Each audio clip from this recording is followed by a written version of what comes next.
Welcome to Vienna, welcome to ANTHOS'24, organized by BNN, especially by my wonderful team. And I think we have a really bunchy start for this, so I will not further delay it. Enjoy the conference, and yeah, we will look forward to very intensive 3 days.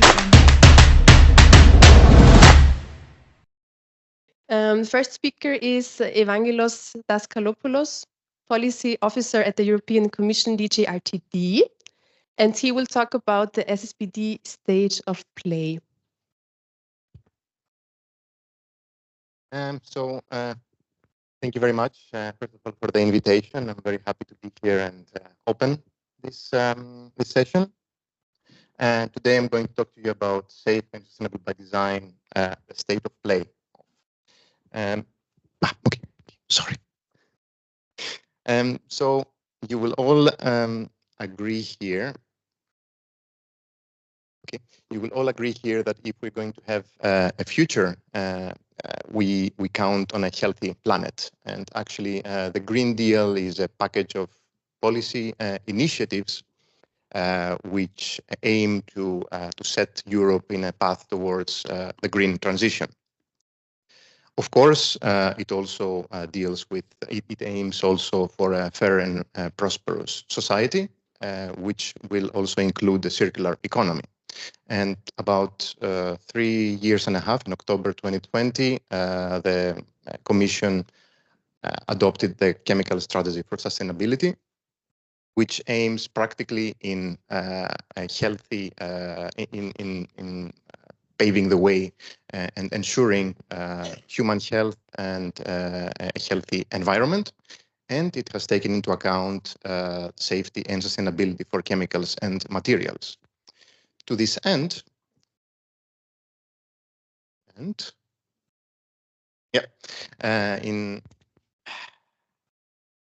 not as sensitive as I would want it to be. So to this end, in December 2022, the Commission adopted the SSbD recommendation, which proposes a European framework for safe and sustainable chemicals and materials on purely voluntary basis. It is addressed to all relevant stakeholders like member states, the industry, academia, and RTOs. And it sets out a 2-year testing period through which these relevant stakeholders are expected to provide feedback, which will allow the Commission to improve the relevance, the reliability, and the operability of this framework.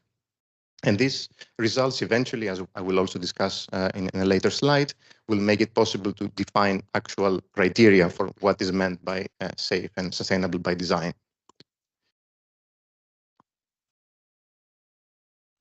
Okay, so the objective is actually to enable change through research and innovation. And there are 3 very, very important points when we're talking about the impact, the expected impact of SSbD. First of all, we aim to steer the innovation process towards the green industrial transition. Secondly, to substitute as much as this is possible, or at least to minimize substances of concern.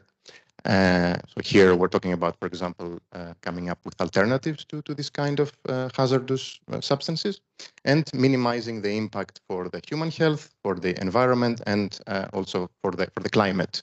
And this taking into account the whole life cycle of chemicals and materials. Now, in this slide, you can see a summary of the SSbD framework that comprises of the design part, design and redesign part, and also the safety and sustainability assessment part. But of course, I also like to stress that this is not a solid thing, with a specific flow that somebody has to follow. But of course, these steps can be performed as in parallel as data become available. I'm not going to go into too much detail on this because I'm sure that my colleague Iranthu can talk a lot more about this. Now, as regards to expectations from the stakeholders, so of course, the recommendation created this expectation. So we would like to see the promotion of the framework in research and innovation programs. So member states have a big role to play there. Of course, we want to see the framework to actually be applied on the development of chemicals and materials. So there, the industry, academia, and RTOs have to come in. Thirdly, making fair data available and also supporting the development of new tools, new methods, new models, which is a role for all four players, all four stakeholders, and to see developments in relation to skills. And this can be a part for professional training, where industry has to play a role, and also on the grounds of educational curricula, where academia and of course member states who are coordinating education in the European Union have to play a role. Now, one slide that I always have in my presentations, and Iranthu is always smiling when she sees it. SSbD is neither a regulation nor mandatory. It's a purely voluntary, it's on purely voluntary basis, and it has to do with research and innovation. So we have to keep this always in mind. Of course, it is supported. Of course, the Commission is supporting the SSbD framework through research and innovation action. So we had, under Horizon Europe, we had 3 specific topics under the work program 21-22, and we have another four others in work program 23-24. With and now we're discussing on the possibilities for the next work program of 2025. Now, as regards to something I forgot to say in the previous slide, which would make my life easier for the next slide, is that you see on the second point that the SSbD is a research innovation approach to promote use of the latest scientific knowledge. So to this end, we a few months ago, we embarked on a collaboration with SETAC, which is the Society of Environmental Toxicology and Chemistry, in order to take advantage of the rich experience they have in this area, and in aiming to actually gain the necessary knowledge in order to support shaping the SSbD and its next steps. So for this reason, we organized with SETAC 2 consultation meetings that were online, where we discussed. We had specific discussions in relation to hazard, in relation to safety and sustainability, and these 2 online meetings will be followed by, the plan is to be followed by a dedicated workshop in May. And I hope that we will be able to be in a position to make announcements quite soon. Now I want to draw your attention and close this presentation with a timeline. So the recommendation itself actually set up, as I mentioned, a 2-year testing period for the framework. And actually now we are in the red part. So we're preparing for the second testing period that should take more or less 2 months. And then this will follow, which will be followed by another stakeholder workshop that should take place in November, if I'm not mistaken, Iranthu. And after this stage, we will be able to start the revision of the framework and the definition of criteria to guide the design process. So this is very, very important, and I would like to really encourage everyone who is interested in SSbD and either already involved or they're planning to be involved to take part during this testing period. It should take place, as I said, in May or June 2024, and our colleagues in the JRC are working really hard to come up with a template which is even more user-friendly for our stakeholders.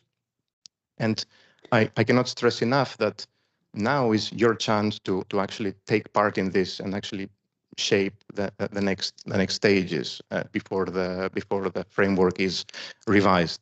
And again, it shouldn't be daunting because it has like a lot of information at first glances have to be filled in, but you only need to fill in the information that are relevant for your line of work. So we would encourage you to share anything that you can help us with, like case studies, like initiatives, like the ways that you apply the framework, anything else like bottlenecks or hurdles that you believe that are stalling the SSbD from progressing to something else. And with this, I would like to come on. There's some links to follow in our website and on the recommendation. And I would like to thank you very much for your attention. Next speaker is Iranjo Garmendia, Project Officer at European Commission Joint Research Center from Italy. And she will talk about now the JRC perspective on the actual SSbD development. So yes, I will talk about the experience of the JRC so far and the actual developments in the context of the SSbD. And thank you very much, Vangelis, for setting the scene for my first slide, that it's actually on the feedback that we received in the, it's a matter of learning. So the feedback that we received in the context of the first testing phase, according to the EC recommendation. So I wanted to highlight in the slide that you will see that actually we receive great number of the feedback coming from our existing Safe-by-Design European and national funded projects.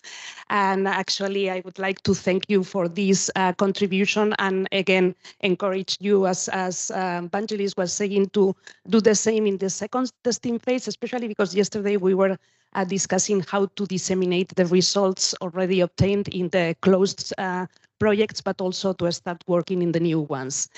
One of the things that I would like to highlight here is that as an outcome of the assessment of the feedback that we received, we saw this, that the feedback was coming from research and innovation activities, projects that tried to fit in these results in the template that we provided. And we saw that because of this reason, we have difficulties on assessing the results in a good way. We have different cases in the same reporting template. It was difficult afterwards to know what was the outcome of what case, etc., etc. We also saw that there were different interpretations for the same questions because of this broadness of the research and innovation activities. So one of the things is that we need to provide further guidance on how to implement the framework in research and innovation activities. And for that, we need to provide guidance on how to define the SSbD system. We call it now, or I call it like that. I don't know whether it will be the last name. And also to create a common understanding that we are already starting to do so, but we might need to also provide further methodological guidance on that. And with regards to the definition of the system, I would like to mention here that actually this confirms our experience when we build the case studies, because we focus a lot in the report and also in the workshop that was provided to talk about the case studies on, although it was not the aim to conclude on the assessment, we focus a lot on how to do the assessment. And that's the reason why we were looking for challenges related to data, methodologies, integration, and expertise. But actually, one of the most challenging things for us was how to define the system in which we were going to apply the framework. And we thought that it was something only for the JRC. We are not industry, so we didn't know.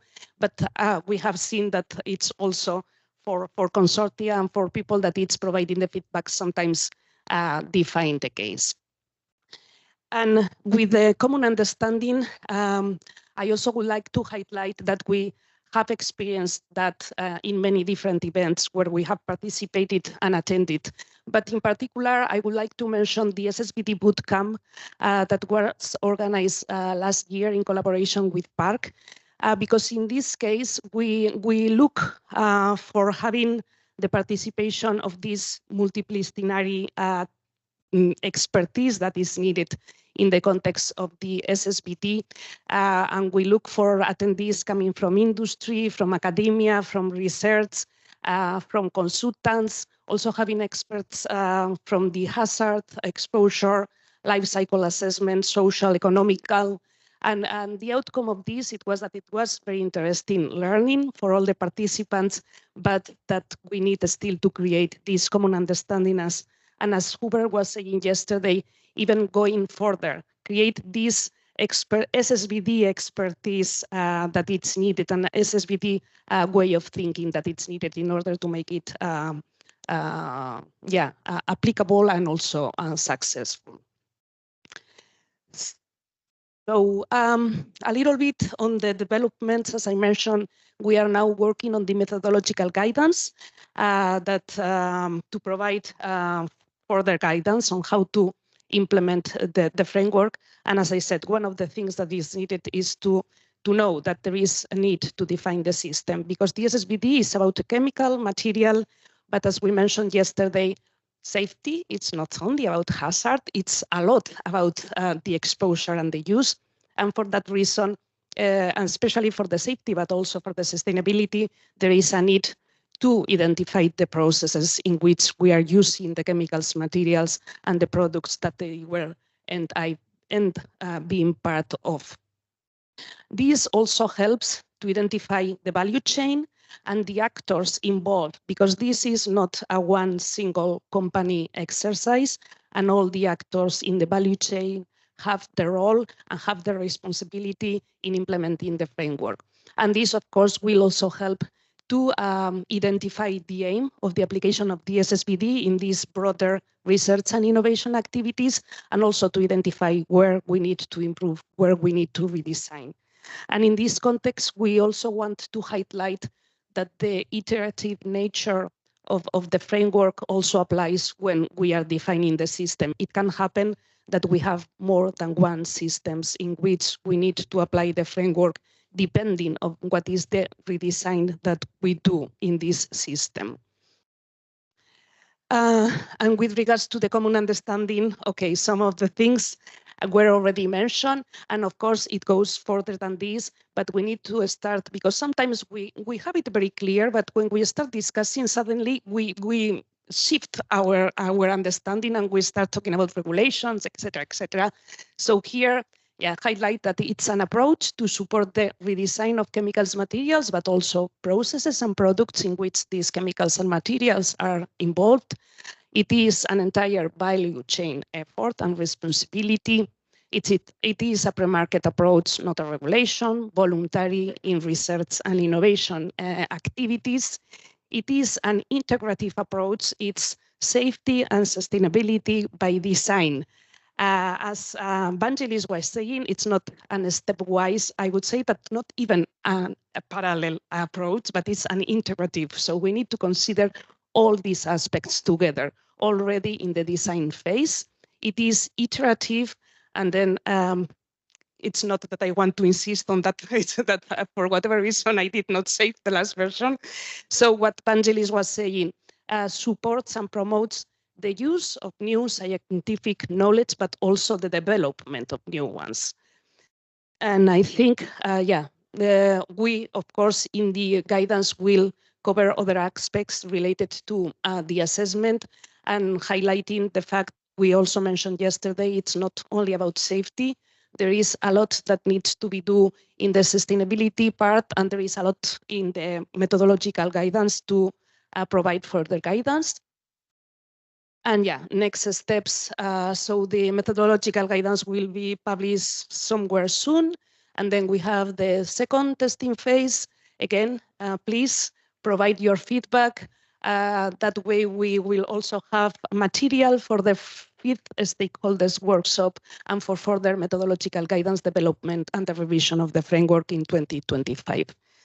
And maybe in my last slide, to stress again this multidisciplinarity matter of the SSbD, the team that is working in the SSbD, that it's not only us, the safety people, but also together with our colleagues from Unit D3 dealing with the sustainability aspects. Thank you very much.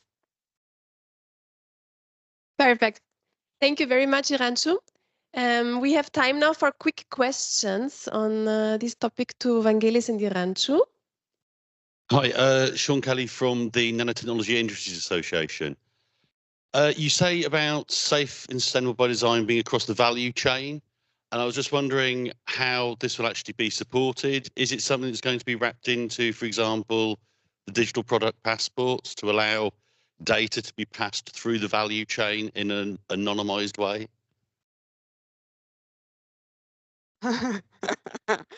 I don't know the answer, but what I can tell you is that actually we are trying to provide guidance as well on how this could work.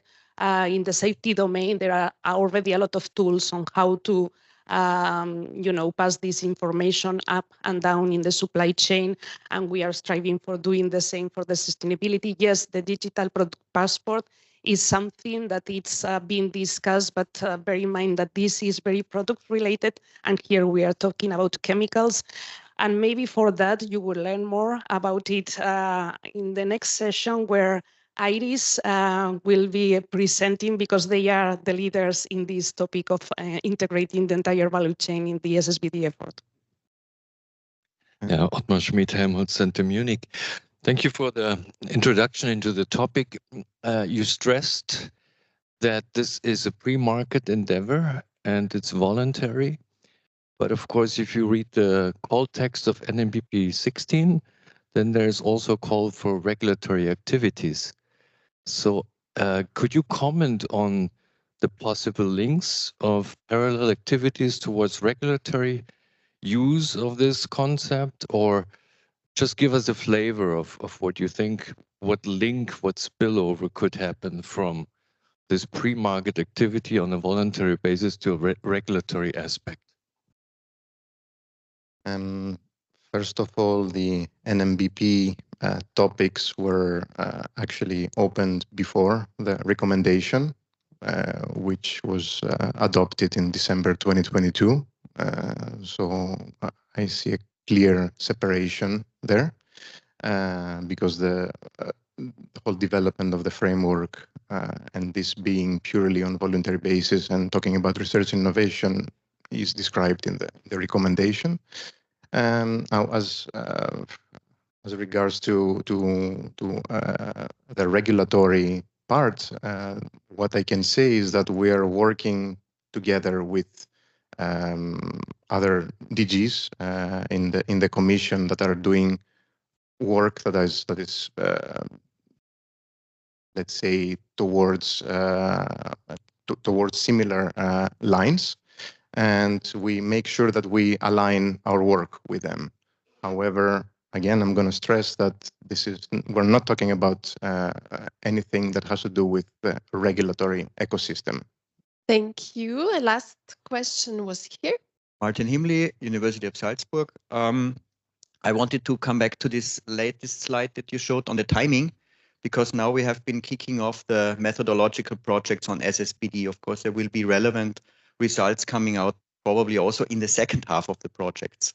And they are exactly at the halfway when the quarter 2025 is through, when the primary or the second or the revision is planned. So can you maybe give us a flavor, anticipate how we can then kind of integrate these kind of developments afterwards? Or shall we speed up and come with feedback very early from the project? Yeah, actually, one of the things that we asked for the first testing phase and that it worked, it was that you don't need, and also Vangelis stressed that this is not mandatory that you have to fill everything in. So it's quite open and free to all the stakeholders that are interested to provide feedback. It doesn't necessarily need to be on the assessment and on the case studies. There are a lot of other questions that might be relevant already now, because we discussed yesterday, you have the experience. So there is a lot that you can provide feedback on, but also on the case studies. What we saw, for instance, from the reporting phase until the workshop that took place in December is that these companies that already identified the case studies that they were developing, we have some exchange with them. We try also to focus a little bit better what is the case and what it's according to the SSbD that should be done. And by the time that we organized the workshop, actually we saw a lot of development in these cases. So I think it's whatever information that you have, and also for us to have an idea on how many cases are implementing the framework, it's already feedback, positive feedback. Wendel Wohlimberse, can I just ask you to clarify your reply to Martin, because you didn't really reply to the question. The EU is now investing millions of euros into the many new projects that are starting, but the timelines don't seem to match. These projects will provide results in 3 years from now, realistically. That's the end of the criteria definition phase. I would say, I mean, I don't have any answer, but this is a learning curve. So now our objective is 2025. We are already gathering information. There is a lot that can be done to review and to refine the framework. What will happen afterwards? It's an open question, I would say. Okay, great. Thank you. Now we will have also a presentation on a very hot topic. Vangelis will present an overview of the advanced materials communication. And as I understood, it's the first time that you also present this now. It is the first time that this is being presented so publicly, let's say, after its adoption. So I'm happy to do it and take the challenge. First of all, let's clarify what we're talking about. So the OECD refers to advanced materials as intentionally designed and engineered materials that bring superior performance or that offer a special functional attribute to a product. They are designed to have new or enhanced properties, or that are targeted or enhanced structural features with a specific objective. And this encompasses both high-tech and the low-tech, the traditional materials. And some examples can be shown in the slide. So we're talking, for example, about metallic nanoparticles that can be used in solar panels on our homes, on our home roofs. Microcapsules that can absorb and reflect light. So again, they can be used in coatings, for example, on buildings. Sodium ion based batteries that can be used to store energy and reduce our needs for lithium. Other materials beyond silicon, or for example, as an example, on the left-hand side, on nanocrystals and elastomers that can be used for the development of new novel electronics. Bio-based materials, again, that which have increased insulation and circularity capacity and can be used, for example, again, in buildings and so on. So there are many, many applications. And now we know that the demand for advanced materials is expected to increase substantially in the next years, and this is for our increased needs for renewable energy, for batteries, for zero emission buildings, as you can see, for semiconductors, but also in general, for example, for defense and for coming up with materials that have that can withstand in harsh conditions, for example. And actually, we know that Europe needs to actually deliver on the twin transition, maintain its global industrial leadership, and also achieve the strategic autonomy. And in order to achieve all this, Europe needs to accelerate its research and technology development in advanced materials.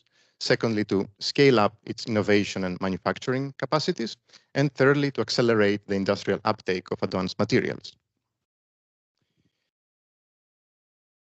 Now, of course, this has a lot of political context. So we know that advanced materials can be instrumental for achieving the implementation of the objectives of the Green Deal. And of course, it's very, very important to drive innovations that have to do with the Net Zero Industry Act. But of course, they relate very much with the Critical Raw Materials Act, since we can have, for example, advanced materials that would have the necessary properties to actually let us steer away from critical raw materials. Now, there are going back a few years, all the relevant stakeholders in the field of advanced materials called for a change. That there is a big need for some change in the ecosystem of advanced materials in Europe. And to this end, the AMI 2030 came up with a manifesto in February 2022. In the end of the same year with a roadmap, and about one year ago, 11 months ago, with a strategic materials agenda. So, as I mentioned a few days ago, the Commission adopted the communication on advanced materials called Advanced Materials for Industrial Leadership, which is a strategic movement in order to ensure the industrial leadership of Europe in this area. And the key drivers were three: the twin transition, the industrial competitiveness, and the economic resilience of Europe. But of course, there are other elements, for example, like safety, like sustainability, and like circularity, that are indispensable in this discussion. Now, a few challenges were actually identified in order to build this inclusive ecosystem on advanced materials. So first of all, it was found out that Europe has been doing very, very well with a lot of funding in this area, in research and innovation. However, there is a fragmentation of the research and innovation ecosystem. And also there are actually very, very few member states that have dedicated programs on research and innovation for advanced materials. Secondly, private investments are not commensurate to increased needs. And so we see that, for example, the research and innovation funding for advanced materials, the research and innovation funding, for advanced materials, for example, in the US is like something like close to 50 billion euros, while in Europe it's a bit less than 20 billion. And also it came up that industrial patents, for example, are quite low in Europe. So there is an issue there. Other challenges that have been identified is the lack of progress in circularity and efficiency of materials. The very, very long innovation processes in this area, in order to innovate and develop a specific advanced material, it can take 10 to 30 years. So we definitely have to do better than that, possibly through the application of digitalization. There is a disconnect between the innovative research and the uptake of these industrial applications and processes. There is a lack of infrastructures where people can actually, people use, experimentate, and improve validation and operability. And of course, standardization is another issue, and a lack of skills. So we have to do something about it. So the communication comes with 14 specific actions under 5 pillars. And the first one is on the European Research and Innovation on Advanced Materials, a launchpad for the twin transition, EU resilience, and open strategic autonomy. And it tackles issues like coming up with joint objectives and priorities, of course, with the member states and industry always on board. And these priorities that we'll also touch upon in the next slides will be updated regularly depending on the developments, the socioeconomic developments, the scientific developments, the technological developments. Of course, the research and innovation in relation to critical raw materials also will be addressed. And then we move on with pillar 2, which is the fast track from lab to fab. And there, one action is the development of the materials commons infrastructure. Okay, we'll run. Also, which will also be exceptionally important for SMEs, which do not have the resources to do these kind of things. Pillar 3 with increasing capital investment and access to finance, and there one very, very big part is the partnership, the IM4EU. The Commission will come with 250 million, and we envisage the same amount to come from private investment. Of course, other counterparts will be there, like the EIC and so on. Pillar 4 on fostering the production and use of materials, where procurement will play a role. The Advanced Materials Academy also is very, very important to tackle the problem and with the lack of skills.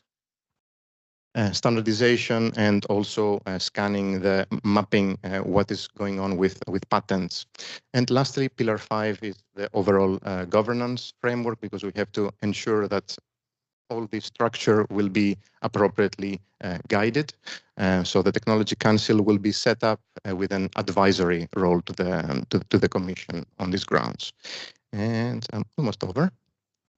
So to finalize, in the communication, we actually provide also a preliminary list of the first 4 priorities: energy, mobility, construction, and electronics, where there will be the first focus in relation to research and innovation. Again, I repeat that this will be updated regularly depending on the development in the area. And with this, I would like to thank you very much for your attention. Thank you very much also for this presentation. Is there a question? If not, I hope we can also chat with you in the coffee break and later in the lunch. Thank you so much. So with this, we can continue with the next session. So now the NMBP 16 projects will be in focus. And the next session is called SSbD Approaches for Advanced Multi-Component Nanomaterials. So this already also gives you a hint what these projects are about. So they really tackle multi-component nanomaterials and harness so high aspect ratio nanomaterials. And first speaker in this session is Vicky Stone from Heriot-Watt University in the UK. And she will talk about developing grouping of multi-component nanomaterials to facilitate SbD. Thank you very much for the introduction. Okay, so some of you will be aware that prior to the Sunshine project, I was involved in the Gracious project, which many people in the room were also involved in. And this was a project that aimed at grouping nanomaterials together in accordance with the ECHA and REACH guidance, which suggests that if you have sufficiently similar physicochemical properties, toxicological properties, and ecotoxicological properties, then you can group those substances together and share or read across hazard information between them, so that you don't have to do animal testing on those individual substances on a case-by-case basis. And the idea is that this would reduce the cost, it would save time, it would save resources, and more importantly, it would reduce the number of animals that are required for testing. And so the Gracious project generated a framework which was first published in Nano Today. And then at the end of the project, a guidance document that takes you step by step with lots of case studies and examples, hints and tips on how to do the grouping. The framework basically looks like this. Is a really simple explanation. But you start off with your entry point, where you either have a single nanoform that you want to know about the potential hazards of, and you're looking to see if there's a group that exists already that you can extract data from, or you may have a range of provisional nanoforms that you want to group with each other. You then gather some basic information on their physical-chem characteristics, what they're going to be used for, these kinds of things, so that you can understand a little bit about potential for exposure and what the routes of exposure might be, and also whether there might be any mode of action information or toxicity information available for your materials in the group or substances within the group. This allows you to generate a detailed grouping hypothesis. So this is an essential step according to the REACH regulations.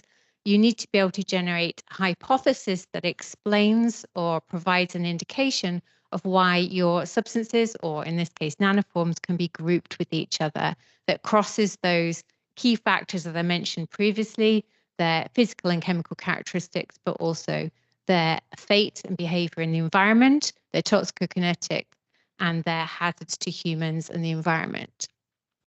And you need to be able to test that hypothesis. So the project generated IATA's integrated approaches to testing and assessment, which I'll show in a minute, that allowed tiered testing to generate the evidence to either accept your grouping hypothesis, modify it and improve it if you can, or decide whether you can't group your materials and therefore you assess their safety on a case-by-case basis. Okay, so during the project, we also identified that you could align the framework with the stage gate process that describes the different stages of innovation, going from discovery through stage 1 scoping, all the way through to stage 5 launch.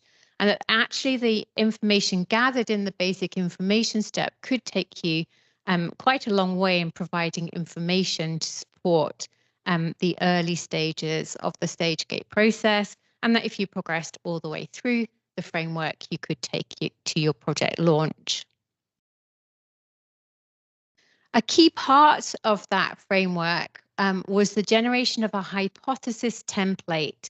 So we realized that people could generate hypotheses for grouping in multiple different ways, and that it was possible to leave key information out. So we generated a template that would help us to understand the information that would be required in the grouping hypothesis. So this identified your purpose, so whether you're doing it for a regulatory, whether you're doing it for safe by design purpose, and the context, so whether it's occupational or environmental. And then the life cycle stage, so whether you're interested in a pristine material as it's made, or as it's incorporated into a product, or as it's released at the end of the life cycle.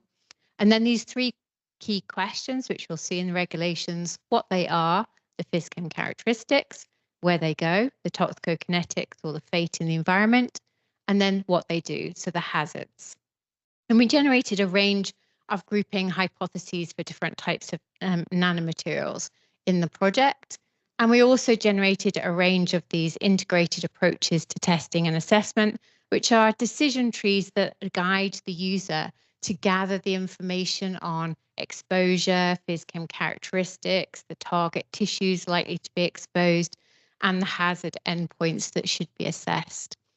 And we generated several of these IATAs for inhalation, for the oral route of exposure, and for the dermal, and for the environment such as the aquatic environment. So we have this process where you generate your grouping hypothesis, and if you have information about the mode of action, so the use through to exposure, through to hazard, leading to a hazard endpoint, we could bring that information together, feed it into the IATA, and generate this IATA. That's quite a lot of work to do, and it requires quite a lot of information in order to go through this, which is great for a regulatory purpose, but for a safe by design, it might be quite heavy-handed.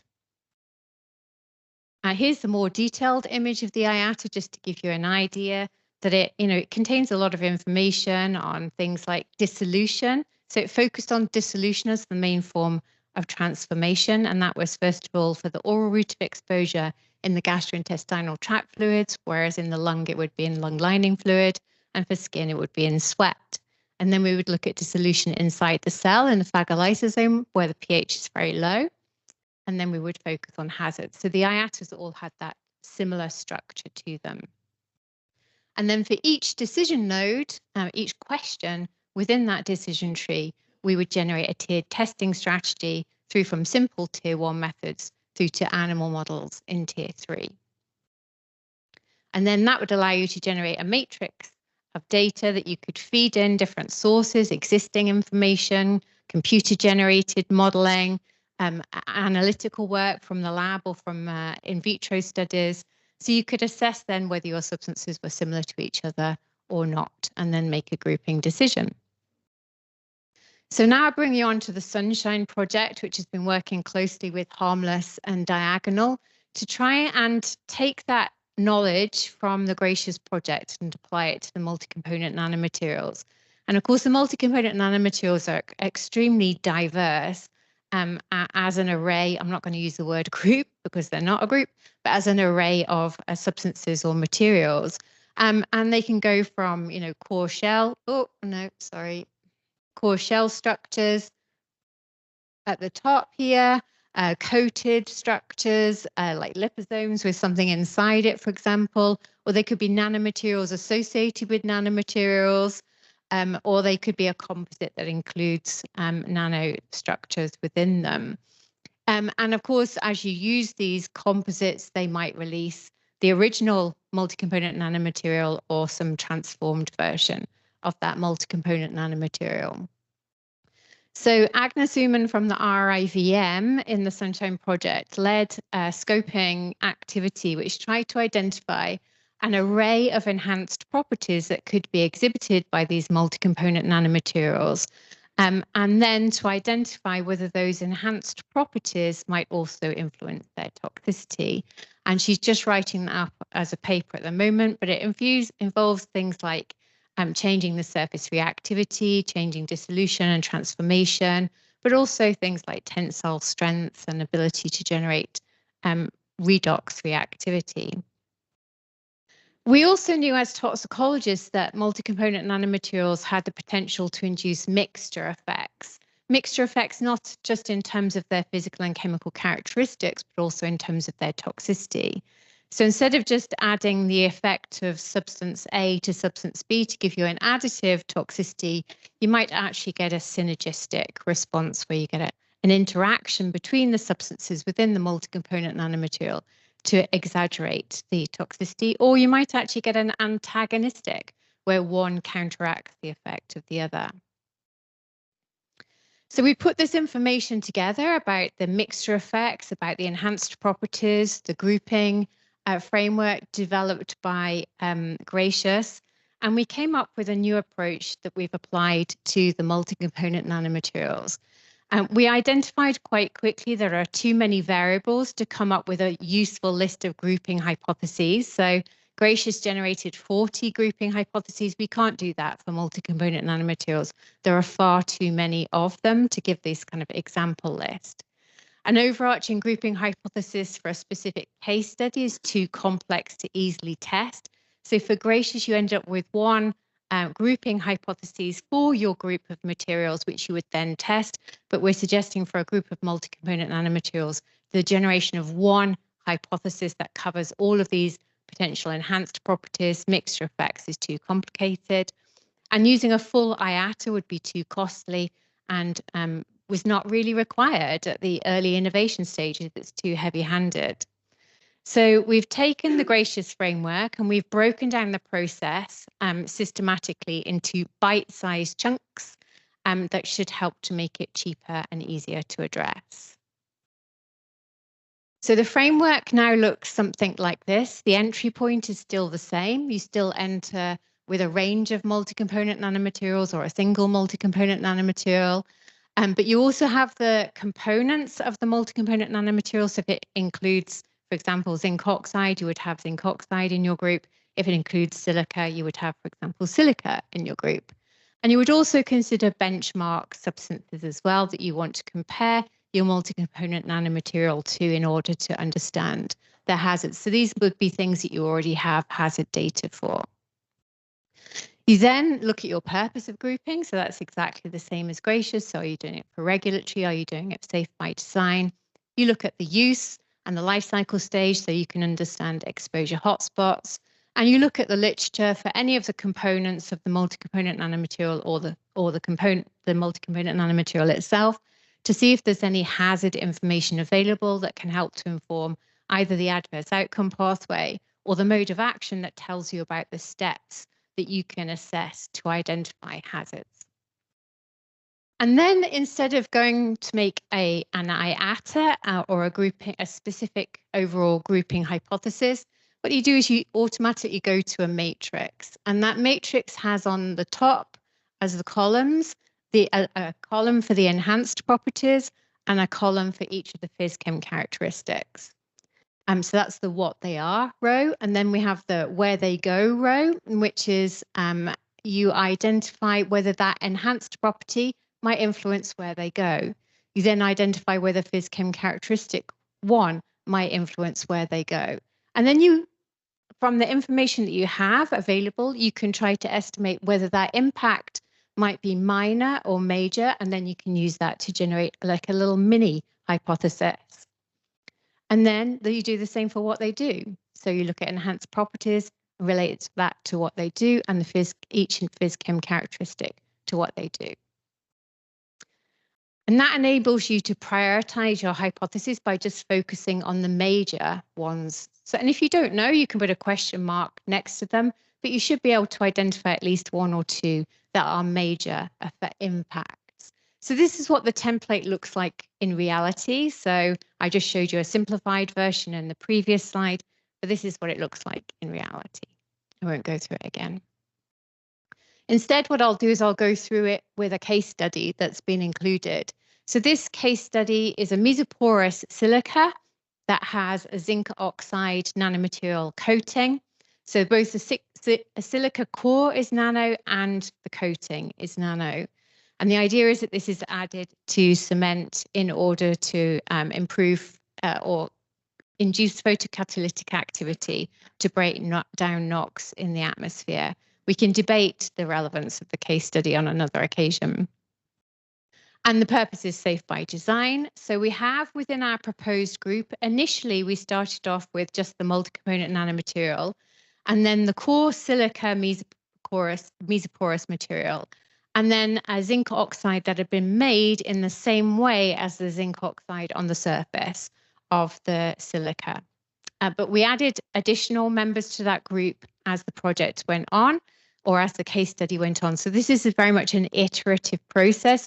So you might modify your group members as you go on.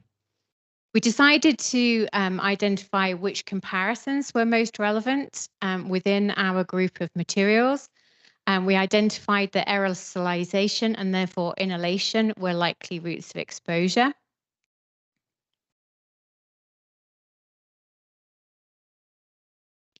We then, in section 2 of the template, because we knew something about the toxicology of silica and something about the toxicology of the zinc oxide, we were able to generate a mode of action from exposure through to where they go and what they do. On the what they do side, we've not included the detail. Instead, we've referenced IATAs that already exist, that have already been published, or adverse outcome pathways that have already been published, rather than providing the detail here. And then this is what the tables start to look like when you start to populate them. So this is the what they are table. So here we have the chemical constituents, the shape, the structure, size, surface area, surface chemistry, and of course, enhanced functionality. And of course, you can change these headings according to your multi-component nanomaterial. And our first row represents our multi-component nanomaterial. Then we have our mesoporous silica, and then we have our zinc oxide. And the first thing that we noticed when we filled the table in is that this zinc oxide was 200 nanometers in diameter, whereas our multi-component nanomaterial was only 15 to 20. So that's why we went back and added in an extra zinc oxide benchmark that was smaller in size. It's still not small enough, but it was the closest one that we came to. Later on, I'll show you, we also measured dissolution of this material, and we found the zinc oxide here has a much higher dissolution rate than either of our zinc oxide benchmark materials. So we also later on added in zinc chloride as an additional material. We then have a table that relates the what they are to where they go. So now we still have the same what they are parameters across the top. And this time we're looking at we're looking at the route of inhalation. So we've got deposition in the lung. And in GRACIOUS, we focused very much on dissolution, but we've changed that in SUNSHINE to transformation, because we realized for the multi-component nanomaterials that in addition to dissolution, we needed to also think about dissociation of the different components from each other. And we also needed to think about potential degradation of the components as well, especially if they were biological. So we have transformation in lung lining fluid, and we have transformation in vagal lysosomal fluid. And we also have a row that relates to mixture effects. And through filling this in, we could identify where there might be a major impact or where there might be a minor impact. So this allows us to start focusing down on things that are more important for us to assess. And actually, where there's a major impact, we can start to generate a mini sub-hypothesis for grouping. So for example, here it says the silica zinc oxide can be grouped with the silica and or the zinc oxide according to similarity and transformation of common chemical constituents. So in fact, there were several grouping hypotheses that were generated with that information for each column. And we were also able to generate these IATA decision nodes. So in Gracious, we had these IATAs which had lots of decision nodes that were in a decision tree structure. Here we just have them as a row in the table. So we don't need to go through a decision tree. We can just pick anything from this row that is basically a major impact according to the grouping hypotheses, is easily available to us, that's cheap, that can be used as a screening tool early in the innovation process. And as you work your way through the Safe by Design process, you would populate more of the data requirements for each of these cells in your table to gather the information that you need. And similarly, we have a table that demonstrates what they are, on what they go. So here we've got mixture effects at the top, reactivity, cytotoxicity, inflammatory potential, genotoxicity. But again, you can change those based upon any adverse outcome pathway or mode of action information that you have. And again, you can identify where there might be major impacts. So for example, we know that there's a major impact on reactivity because of the zinc on the surface of the particles. And again, you can use that information to generate these mini sub-hypotheses that are so focused that they're relatively easy to test. And again, you don't need to test them all. You pick the ones where there's a major influence and where you have the tests available to you. And again, there are the IATA decision nodes that focus. And you start to see that actually some of these decision nodes overlap with each other. So you might measure the same thing for different rows of the table. So you don't end up with 6 different things to measure. We had similarity assessments in the Gracious framework that allowed us to quantify similarity using a multidimensional approach where you can compare lots of substances for lots of different endpoints simultaneously. This work is continuing and is developing to make it more robust within Sunshine, Harmless in particular, and Diagonal.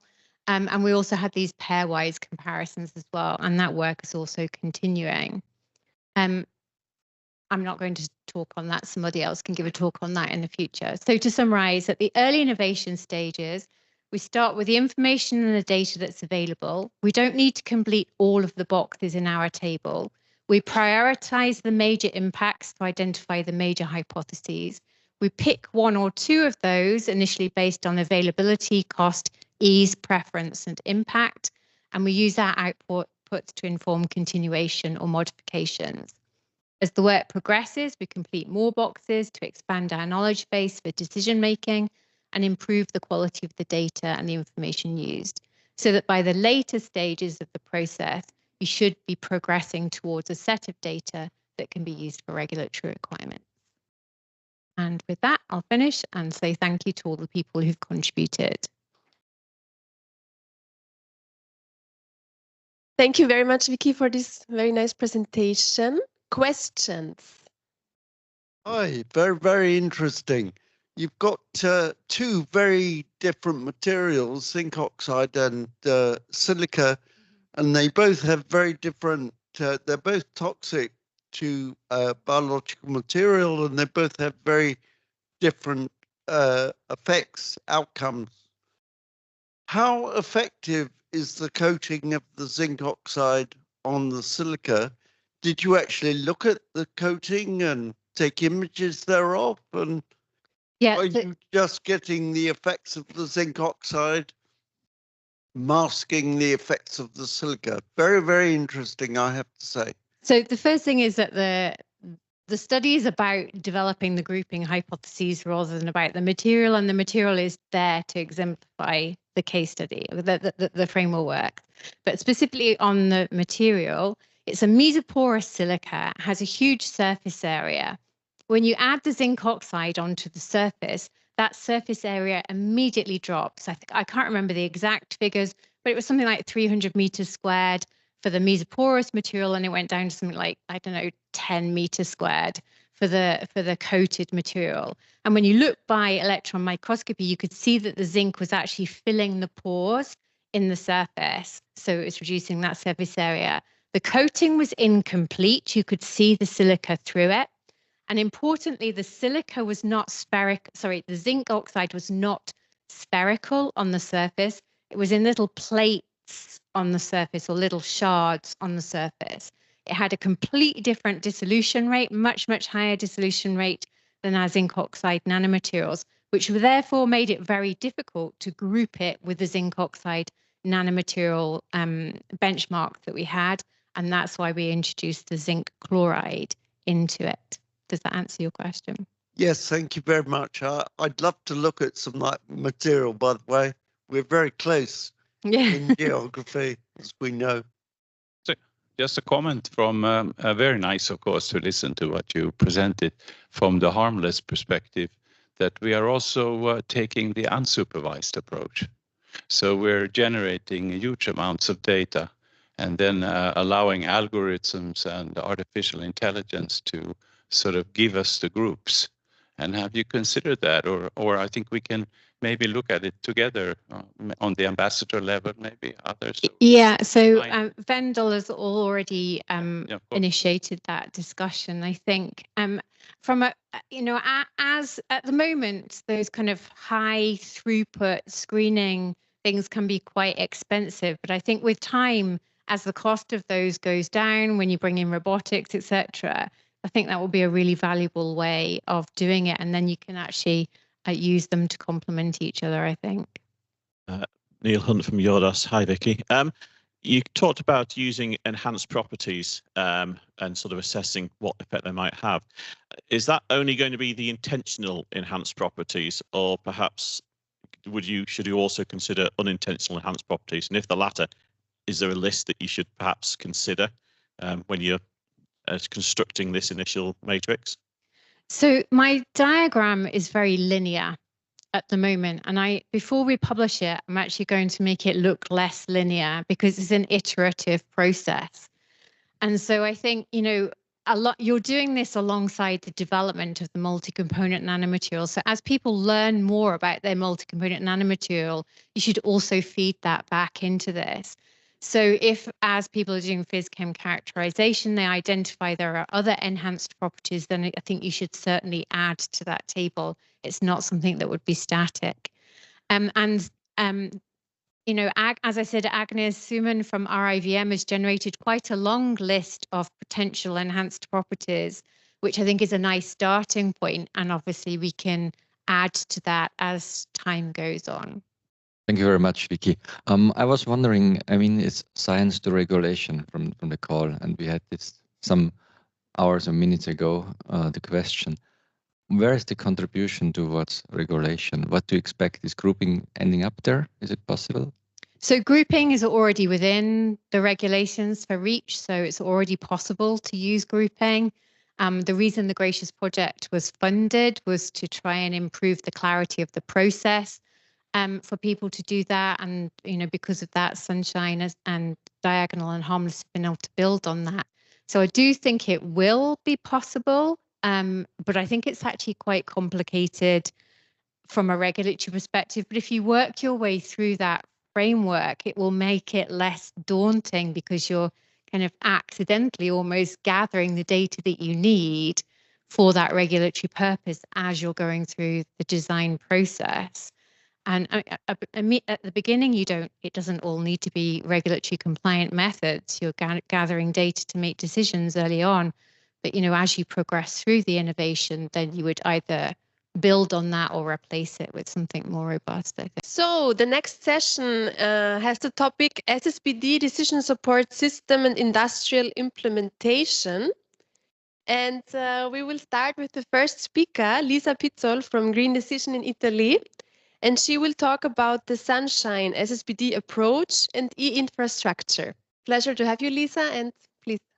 Thank you very much. Good morning to everybody, and thank you, Susan, for your kind introduction. The topic today is the Sunshine SSbD approach and the infrastructure that is implemented this approach, but I would also like to give some highlights regarding the further development of the approach that we are developing within Sunshine. And this will be done within Sunrise, which is a new project funding under the call Resilience 0122.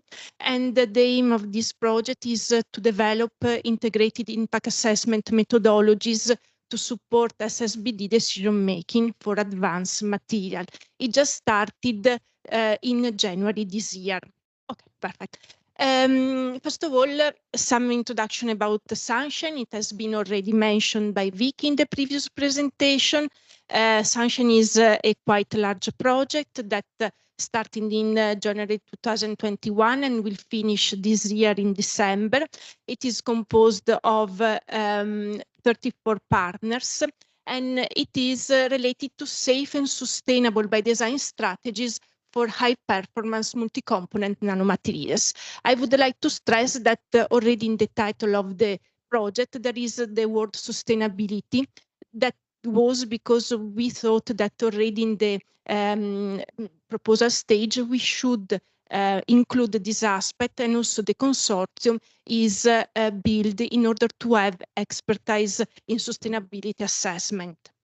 The main aim of Sunshine is to develop a infrastructure, SIA infrastructure, which is not a decision support system, but it is more a system, a virtual platform, a virtual place where experts, industries, regulators can meet, can exchange information, can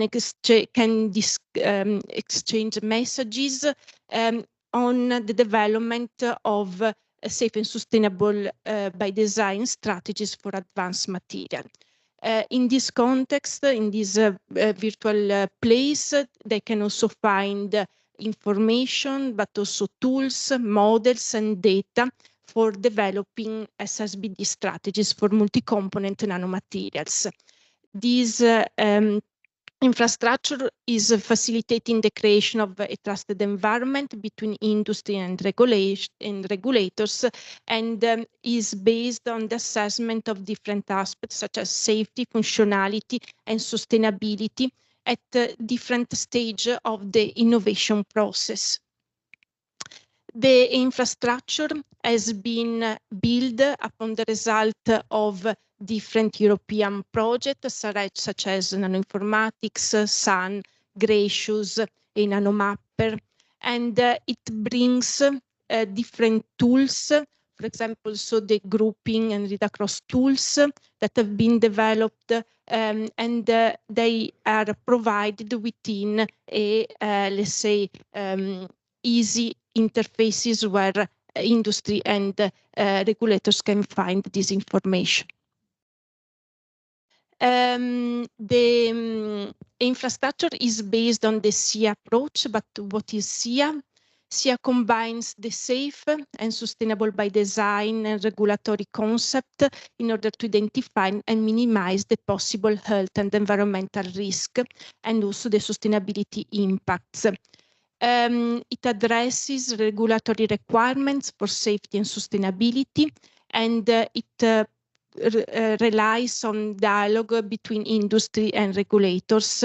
And this dialogue ideally should start at the very early stage of the innovation process, and it is facilitated by a trusted environment. But first of all, I would like to introduce the Sunshine SSbD approach that is composed of different tiers, 2 tiers specifically, that can be applied in the different stage of the material development, because especially in the early stage of development, there are not enough data that can be used to run a proper regulatory risk assessment or life cycle assessment studies, SCC, and so on. So we divided the tools in 2 tiers.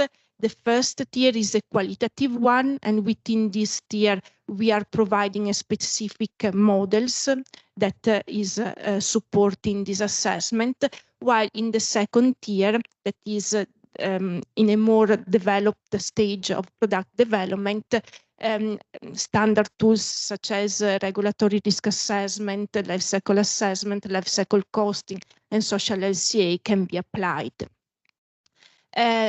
Both the tiers are based on the life cycle stages of the innovative materials, so should consider all the different stage of development from the raw material acquisition to the end of life of the materials.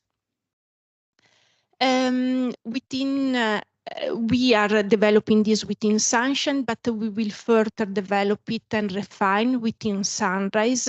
And specifically, we will add an additional tier, the semi-quantitative one within Sunrise, and we will further align the developed tools with the 5 steps of the GSC Safe and Sustainable by Design framework. We will develop for each of the 3 tiers integrated impact assessment methodologies that integrates the different models, the different available information in order to give a ranking or a prioritization of the compared alternatives. I will come back to the Sunshine Tier 1 approach because this was indeed developed within Sunshine, and it's something that could be very helpful in the very early stage of development of innovative materials. The Tier 1 consists of a self-assessment questionnaire for the assessment of safety, sustainability, and functionality. And it's a qualitative assessment that can identify possible hotspots in the very early stage of innovation. It is more a list of requirements or a list of points that should be considered when developing or selecting materials, innovative materials or different alternatives. The tool, the Sunshine Tier 1 approach, has been implemented within the infrastructure, and it is one of the tools that belongs to the Tier 1. As you can see, it is a questionnaire where you can include different answers, that is yes, no, not applicable, or I don't know. And it can also consider the uncertainties related with the I don't know questions. It is divided according to the different stage of the product development. So starting from the raw material and resources production, let me see, okay. Then production of the multi-component nanomaterial, production of the product incorporation in the multi-component material, the use and the end of life. For each of these different life cycle stages, we have different aspects that are considered, so safety, environmental, social, and economic aspects, along with functionality. And it allows to collect this information and also prioritize the alternatives according to the result of the information that are collected. The tool has been applied to different case studies within Sunshine. This is just one example. That is the Laurentia case study, which include a nano anti-sticking coating for bakery molds, and it is compared with the FAS Teflon that is considered as a benchmark. Here, just to give an example of which kind of result can be obtained by this approach. So the results are classified according to the different stage of the material life cycle. So raw material and resources at the end of life. And in this case, you can see that in blue are the positive contribution to sustainability and safety that are given by the answers that are certain, while the light blue represent the uncertainty. And it is more, even if now it is not visualized, you can see there like a normal distribution of the possible combination of all the I don't know answers. We will also visualize soon also this aspect. Assessing this information, you can then arrive to the probability that the innovative material is better or at least equal to the benchmark. In this case, we see that the innovative material is better than the benchmark for all the different life cycle stages apart from the end of life. And this means that in that specific life cycle stages, maybe there are need for further information or a further development in the later stage of development.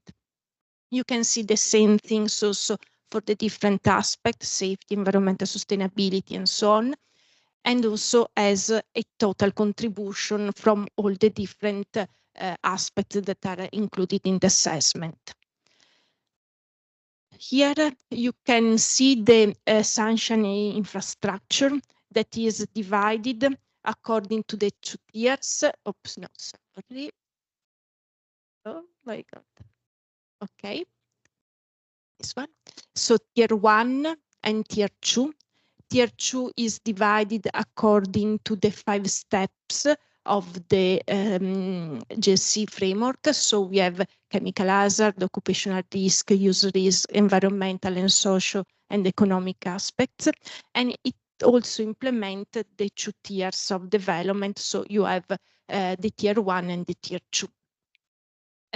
This is the interface that is summarizing the result of tier 1. Here we have 2 different alternatives, and we can see that for both of them there are some aspects that needs further assessment because they are not green. It means that there are some hotspots or some problems that should be further assessment. This matrix should support the identification, very, let's say, Stratford identification of those alternatives that are more promising. Here you can also see that there are the different supply chain actors that can interact. It is in this place here. Because, as I already said, the infrastructure has the objective of putting in contact all the different actors along the value chain with also the industry and the regulators in order to arrive together to safe and sustainable by design strategies. In the tier 2, we implement regulatory risk assessment and the life cycle sustainability assessment through LCA, life cycle costing and social LCA. And these information are included within the tools in order to provide the results on the comparison on different alternatives. The final result of the sunshine infrastructure can be visualized here. It is indeed a visualization similar or the same that is provided within the GRC report, because the idea is to have this information that are divided according to the different dimensions, the socioeconomic, environmental, and safety dimension, and also according to the different aspects that are related to the different dimension. This is a work still in process because we are working on the ranking systems, because as you can see here, for each aspect, you have a score that goes from 1 to 4, and we are finding some needs, let's say, for further revision of what is included in the GRC report. So we are working on that, and we hope that in a few months we can provide also this insight. So in conclusion, the Sunshine infrastructure is a place where people, technical data, expert and tool can meet and can find information to develop and to support companies in developing safe and sustainable by design strategies.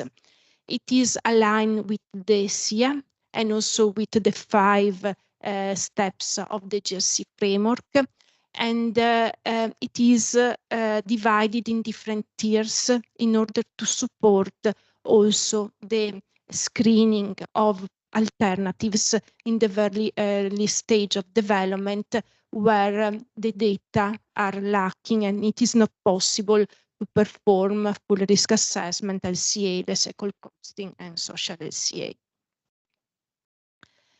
The SIA infrastructure will facilitate the collaboration and the exchange of information among the different actors in a trusted environment, and this will support the development of safer and more sustainable products, increase the regulatory preparedness, and will reduce, we hope, the cost for industries to implement, to go in their voluntary path towards more sustainable and safe materials.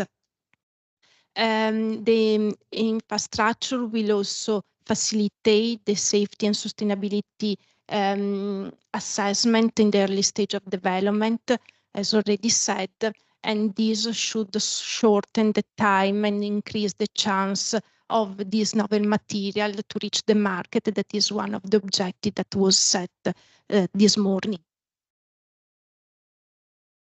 So thank you very much for your attention, and if you have any question, I'm great. Thank you very much, Lisa, for this presentation. Questions? Hi, this is Susan Deckers, TNO. I have a question within the Tier 1 questionnaire. You have an overall rating. So how do you weigh the different dimensions? And also then within the dimension, how do you weigh the different aspects, or whatever you call the different questions, outcomes? At the moment, all the questions or all the dimension has the same weight, because we will work on this within Sunrise. That is also the objective is to collect stakeholders' insight on how to weight the different aspects, because it's not something that is so easy. Also because these imply also trade-offs among the different aspects.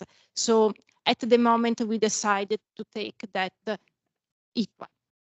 Solutions, the project has tried to make these computational services and other tools you have on your platform more fair, more findable. For example, is it possible for anyone that has a material to ask which tools of on your Sunshine platform are suitable for a certain material?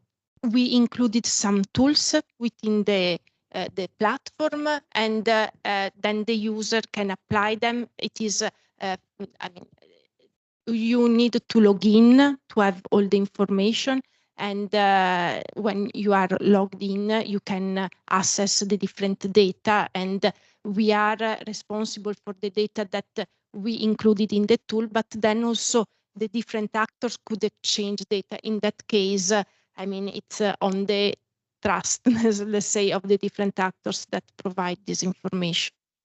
I don't know if I replied to your question.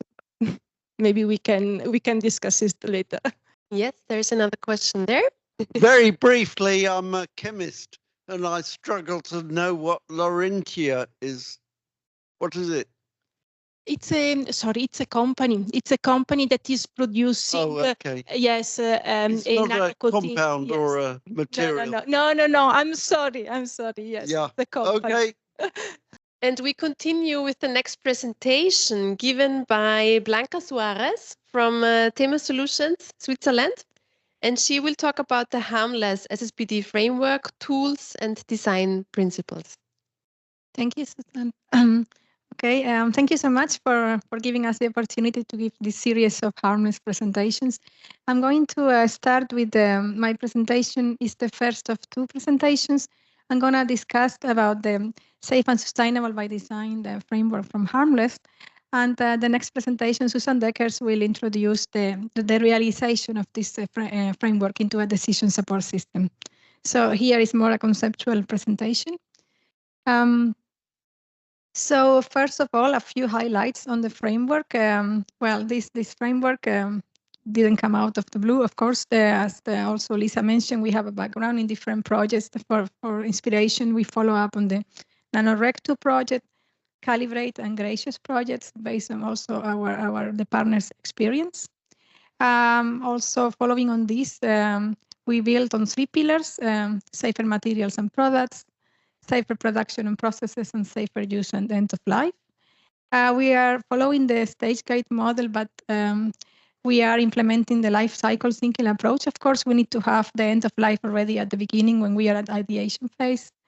We took into account safety and sustainability, and what we try to do here also is to introduce some design principles and tools to help the innovators implement the framework and the decision support system. Yeah, a few words on this. I didn't see this before so far. So this is the stage gate model. You can see on top the standard one that was published by Cooper et al. With the different stages and gates. In harmless, we have actually taken on board the light one, which has in common with the standard one that we still have stage gate model, so industry can see the similarity into it. But we have fused some of the stages, so the process is linear, faster, so products get to the market in a faster way. And also the companies can react faster to new market demands as well. So this is what we have following harmless. And we also had to frame the boundaries of our framework. So in harmless, we will look at sustainability, looking at resource use and circularity, pollution prevention, climate change, and environmental health regarding sustainability, and this also overlaps with safety. We also look into, of course, human health. And regarding this social part, we are actually looking into workers and consumer and general population. We address a little bit of the profit side as well by trying to, and trying to look at the cost-efficient methods as they were mentioned before by Wendell earlier. But we only touch on the profit side slightly, just trying to identify those cost-effective methods that can implement the framework and the decision support system. So this is a snapshot of the concept of our framework. So we start with a categorization tool, which I will explain later, which is called the AMEA, which stands for Advanced Material Earliest Assessment. We call this tier 0 because we want to understand if the material we want to test is suitable for our framework. And then, as I said before, we have used different stages. So we have put together the ideation and business phase, and then we have the lab phase and the pilot phase. So each of these stages will have different modules. So we have the safety module and the sustainability module. Of course, we always have functionality, and this is very important for industry. It's the trigger of everything, and we cannot forget about that. And the different modules will have different data needs regarding where we are in the innovation process. For example, if we look at sustainability, in the very early phase, we can only anticipate the use of, for example, critical raw materials or how we are impacting them. We have an impact on the sustainability development goals. As we are going along, we can address more issues. But of course, we always need to have in mind the end of life already from the beginning. But as I said before, this will be further. This has been further implemented in the decision support system which will be explained in the next presentation. So this is the AMIA tool. It builds from an earlier project called InnomatLife. This is a very simple tool to be implemented at very early development stages when there is hardly any data. So you can see here there are three main questions to answer. First of all, we will address if our material will consist of particles or doesn't consist of particles, because of course this will trigger some safety issues. If we have a powder that will group as particles, however, if we have a paint or a composite, then we are not having particles, and then the consequences are different. We will also look to see if we have a nano-enabled product. This is based on the nano definition. It was triggered by the different nano definitions we have. For example, the ISO definition will take into account nanoporous materials, whereas this is out of scope for the EU definition. Now in Switzerland, we have a precautionary definition where everything going up to 500 nanometers is a nanomaterial as well. So I mean, there are different definitions which will actually be could be used in this framework as well, which is quite flexible. And then we will also like to see if we have an advanced material as opposed to a conventional one. And for this, we will see if the material has been on the market for more than 10 years, or if there are more than 10 producers, or we are producing more than 1 ton. So these are very simple questions to answer already at the beginning. And we can have here the different outcomes and different combinations of the answers to the questions. And depending on what we get, we have more triggers. We may need to follow an exposure approach, or maybe we should focus already in the beginning into hazard. So depending where we are, or maybe if we don't have particles, we can look at the focus on the release fragments of what we are producing, which could be the trigger of further hazard assessments. AMIA also give us some advice already from the very early stages. So when we are at the very early ideation and discovery stage, here basically we have nothing, right? We only know there is an industry demand we want to address. So we will be thinking about a product we have to develop, an applicability domain, and our region. What is our market? Whereabout are we? This is all the information we have. Therefore, I mean, many of the tools we have seen, I mean, we don't have information to address those tools. So we can only anticipate things. We should have already circularity in mind at this stage. And maybe we can build on previous experiences of lessons learned that we know about fibers, we know about persistency, bioaccumulation, use of heavy metals. So these are issues we could have in mind already at this stage. Regarding sustainability, we could look at the conventional material and their sustainability issues, because these actually are the trigger of developing an advanced material. So this issue with the conventional material could also guide our development as well. So based on this advice and other very well-known tools like ECHA, Stoffen Manager, Nano, and others, the Harmless group have developed a module of questions. We call it WASP, and Susan will present more on this later. It's a set of 14 questions which we could address at this stage and will help in our development. Well, yeah, as Wendell mentioned earlier, this work is already under review now, and it should be published any minute from now. The AMIA tool is also already incorporated in the TNO Diamonds platform. So it's already there, and we are actually further integrating it into our decision support system. So yeah, go back to the framework. So the AMIA tool kind of also covers the very early stages of the development. Yeah. So at this stage, as I said before, we really have no data. So we define what we want to develop, and we can also anticipate any issues that we will have to consider later. And at this stage, we can also identify those descriptors we need to measure in order to address the aspects that we are interested in. And as I said, also at this stage, we look into maybe the use of critical raw materials, the impacts on sustainability development goals, etc. Yeah, also Wendell mentioned that we have the circularity indicators from the World Business Council of Sustainable Development. And those were developed for early developments, innovations, but they are really already too demanding at this stage. So we have put them down the line in our framework. Now, as we are going down the line, at this stage of the lab phase, we already have some versions that we can compare. And at this stage, we suggest to focus on production and use. And yeah, and we have placed those circularity indicators at this stage as well. We have more information.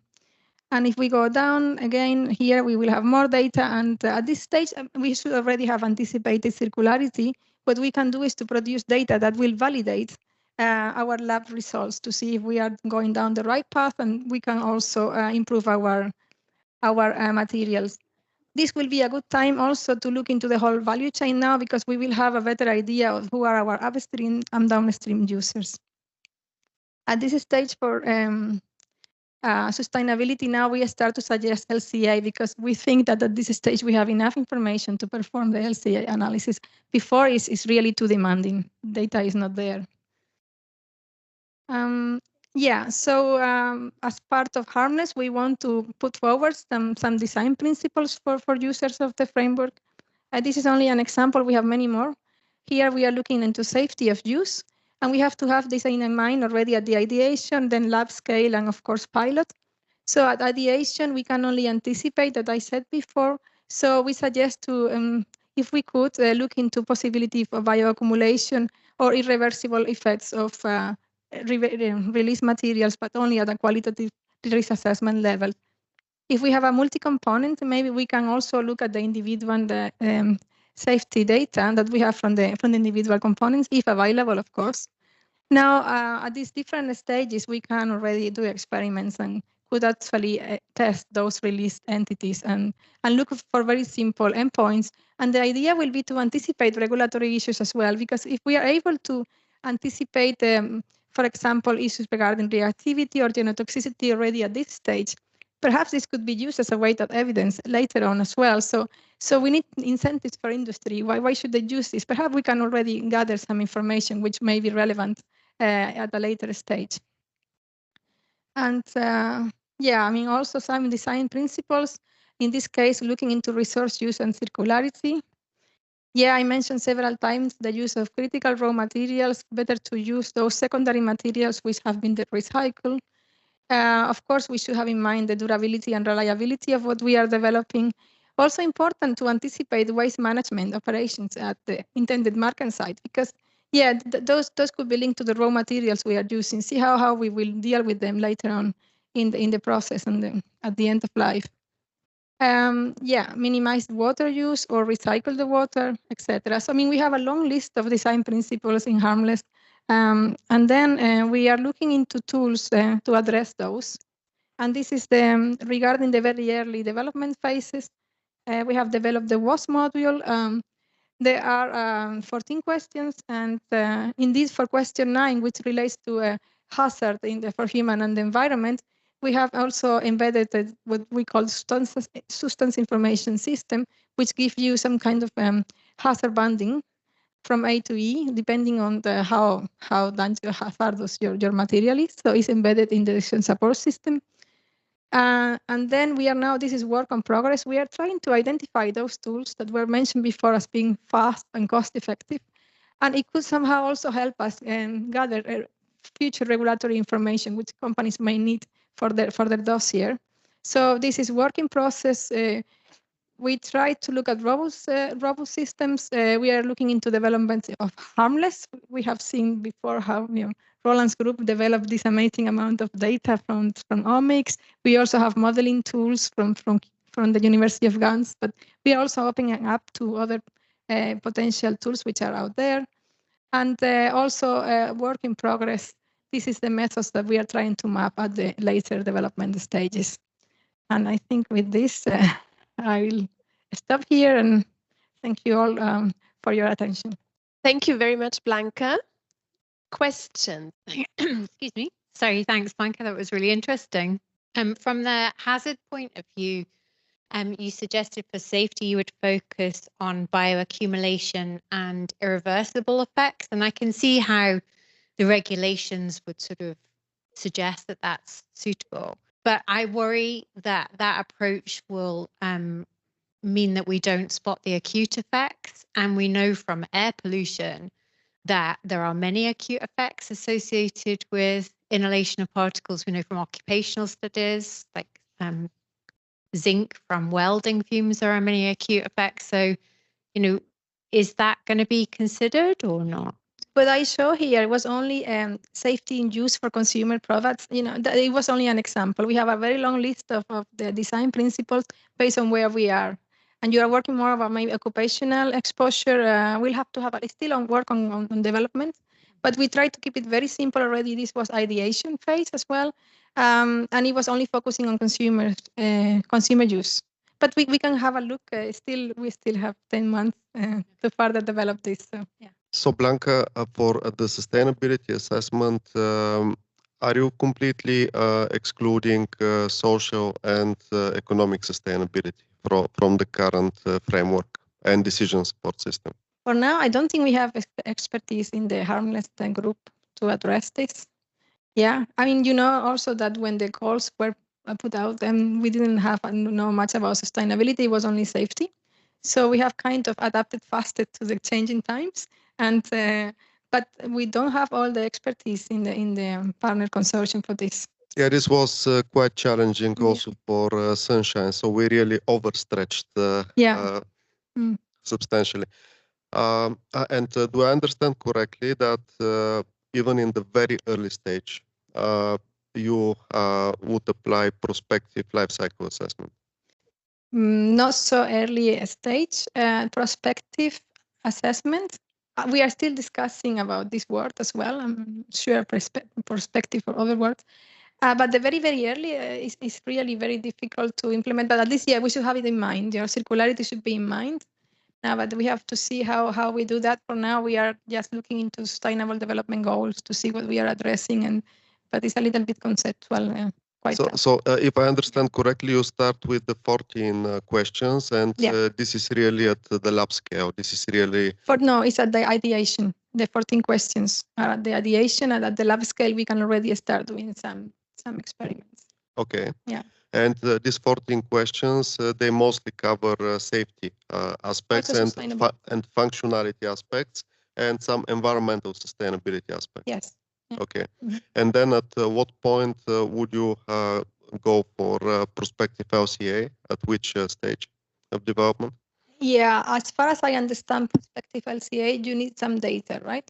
But very key data. I'm trying to remember because I've been doing the speed learning on sustainability as well in the past year. So maybe at the lab scale, but what I learned also in Brussels at the Safe and Sustainable-by-Design meeting we had, was that sometimes at the lab scale, it could be misleading because the demands, the process is not optimized. So if you use that for sustainability assessment, you may be reaching the wrong conclusions, right? So I think we learned this in Brussels. So I'm still not so clear what is the best way of doing this part. Yeah. Yes, in Sunshine, we also thought about this, and we decided not to use quantitative sustainability assessment tools, including prospective LCA in the early stages, but we do that much later when the product is already there. Yeah, so at the end, right? Maybe pilot or something like this. Yeah. In the product, in the later product optimization phase, and when the product should be released to the market. There is one question from Neil. Thanks, Blanca. I was wondering, how does this model integrate with and compare to other models that are around, such as the early for ADMA tool that I think's IVM and the German competent authorities look at? And a lot of the aspects in your model, from my perspective, appear to be not necessarily that nano specific, and obviously harmless does go beyond nano as well. Are you working at all with some of the more overarching projects like IRISS to just sort of just investigate whether it's got applicability across the whole spectrum of chemicals? Yes. Okay. First question. On the early for ADMA and this AMIA is different. We have been following early for ADMA as well at the OECD. So early for ADMA turned out to be very complicated and very data demanding. We actually held a workshop together, checking all these different tools in 2022 So we had early for ATMA and this one, which was in the MATLIFE and now has been developed further. And the early for ATMA is very data demanding. So it's not so early, as the name suggests, it's for later stages. So yeah, this one that we have here is very basic. You see the 3 questions, you know, yeah, so it's quite different. But I think everybody's working together now. Early for ATMA has been updated as well after that workshop. And yeah, we are all aware of this. As far as IRISS, I personally have been following some of the webinars. I'm still not grasping it yet. Don't know if other harmless partners want to step in on this one, but I'm still looking at IRISS, but following it basically. Yeah, I think we'll hear more later today, but yeah, I don't know if somebody else wants to comment on that one as well. Yeah. Maybe I will take that up in my presentation. Yeah. I was Be about more to efficient. say, I can invite you to stage already. So let's thank Blanca first once again. Thank you very much, Blanca. And I hand over to Susan Dekkers from TNO in the Netherlands. And she will continue with harmless topics. And now we focus on the decision support system for safe and sustainable by design. Thank you. So remind me if I don't address the last question properly in my talk.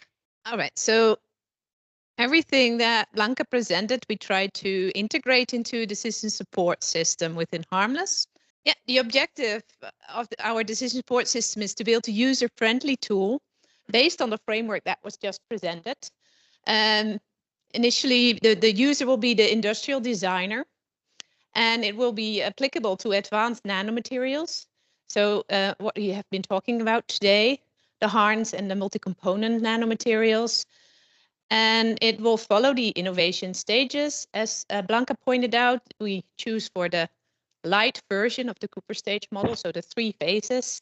And it takes into account all life cycle stages. It's integrating all the knowledge in the models. So what we learned from previous projects, but also what we generate within Harmless, and it's integrating that into one decision support system. So this is the IT architecture. So what we want to do is build a fair system and a modular approach in which we can use the existing models, the existing knowledge and the existing data, and also everything on the left side of the, I won't use the pointer, too dangerous. Everything we develop within Harmless, so the knowledge, the models, the NAM development, and also the NAM data. And we have basically 3 basic components. One where we gather the knowledge, that's the yellow one. The orange where we gather the different models, the fair model point. And of course, eNanoMapper, in which a lot of data and also the newly generated data is integrated into eNanoMapper. And then the decision support system can reach all that and combine it. And we have a user interface that will guide the user specific for his project onto what kind of tools, models, and knowledge is best used within which innovation stage in the development. So this is, I think, again, the 3 different innovation stages. And of course, in the beginning, we will stick with basic information, qualitative assessment. And the further we go into the innovation stages, we will move on to more sophisticated models and methods, more demanding methods as well. So this is the current workflow, because we first developed the decision support system. We started integrating the tools that were there already, and quickly discovered that in the innovation and business case, this was already a lot of questions and a lot of information asked. So that's when we developed an easier first module for the first stage. I now skipped over the AMEA, but I will get back to that, of course. That's even further. That's just the categorization, and we use the advice into the next module, the WASP. So moving on to the lab phase, we discovered that a lot of these semi-quantitative tooling, for example, for hazard assessment, are not very useful in that stage because our industrial partners stress the importance of being able to prioritize different safe by design versions of the same or similar material. And if you use control banding, for example, they will all end up in the same risk band. So that's where we developed another part where we will able to compare the different versions of similar materials. And then the pilot phase, that's the phase we're still working on. That's where we can use the more sophisticated, and that's where the balance becomes, and it also talks about it still needs to be easy, accessible, relatively cheap.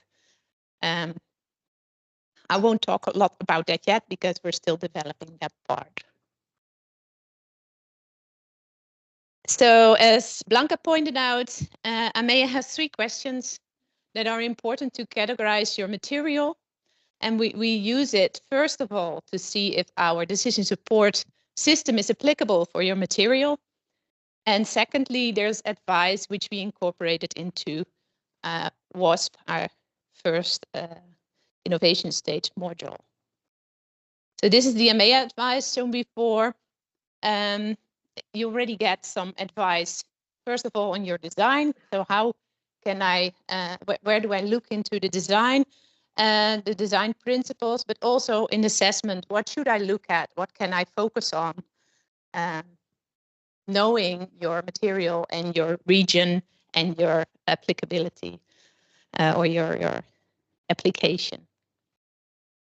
So, of course, if AMEA points towards a material that is within the applicability domain of our decision support system, which are all the materials that consist or contain particles or are nano-enabled, advanced or non-advanced, both will do. We can use the decision support system, and we start with the WASP, which is really using a limited amount of information. We don't need to do any testing because we don't have the material yet. And it raises red flag, hotspots to further look into. So it's 14 questions. Some of them can be answered with a yes, no. Others you can tick some boxes that are applicable or not. And it also has an explanation. So we guide the user on how to answer these questions. If you have, well, there are questions in there on the safety, on the exposure side, as well as on the hazard side, and some on the sustainability are already included. So, for example, the first question, if the material is a powder form, or if dust or aerosols can be released throughout the whole life cycle. This is an indication. If you answer this question with yes, then inhalation exposure from the human side is triggered.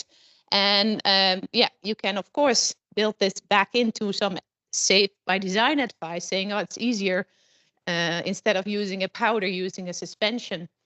But you can also use the work that's done in Gracious that was presented today to really see what are the descriptors, we call them, that I could really look into in the next phase. So that's the assessment advice. So based on these 14 questions, you move on to the lab phase, and that's where you want to compare your different safe by design versions and want to know what is the best optimized, what's the best safety and sustainability wise material and performance, don't forget that. So you optimize this balance and these trade-offs.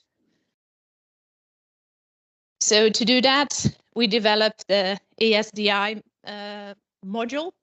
And first of all, you define what kind of materials you're developing. So in this example, we have 5 advanced materials we want to compare, and we want to compare them to the conventional material and also some reference material for which we, for example, have toxicity data.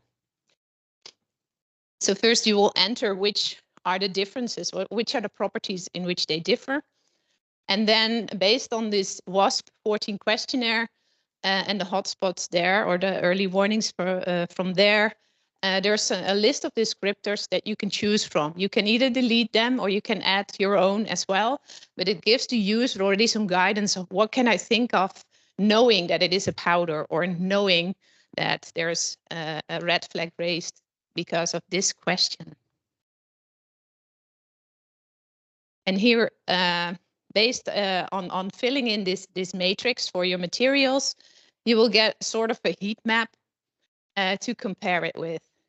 So, and then For example, the top one is on sustainability, and it now has 2 bars. So there's 2 descriptors there. Performance has also 2, but the bottom one, health safety on occupational side, has a lot of descriptors.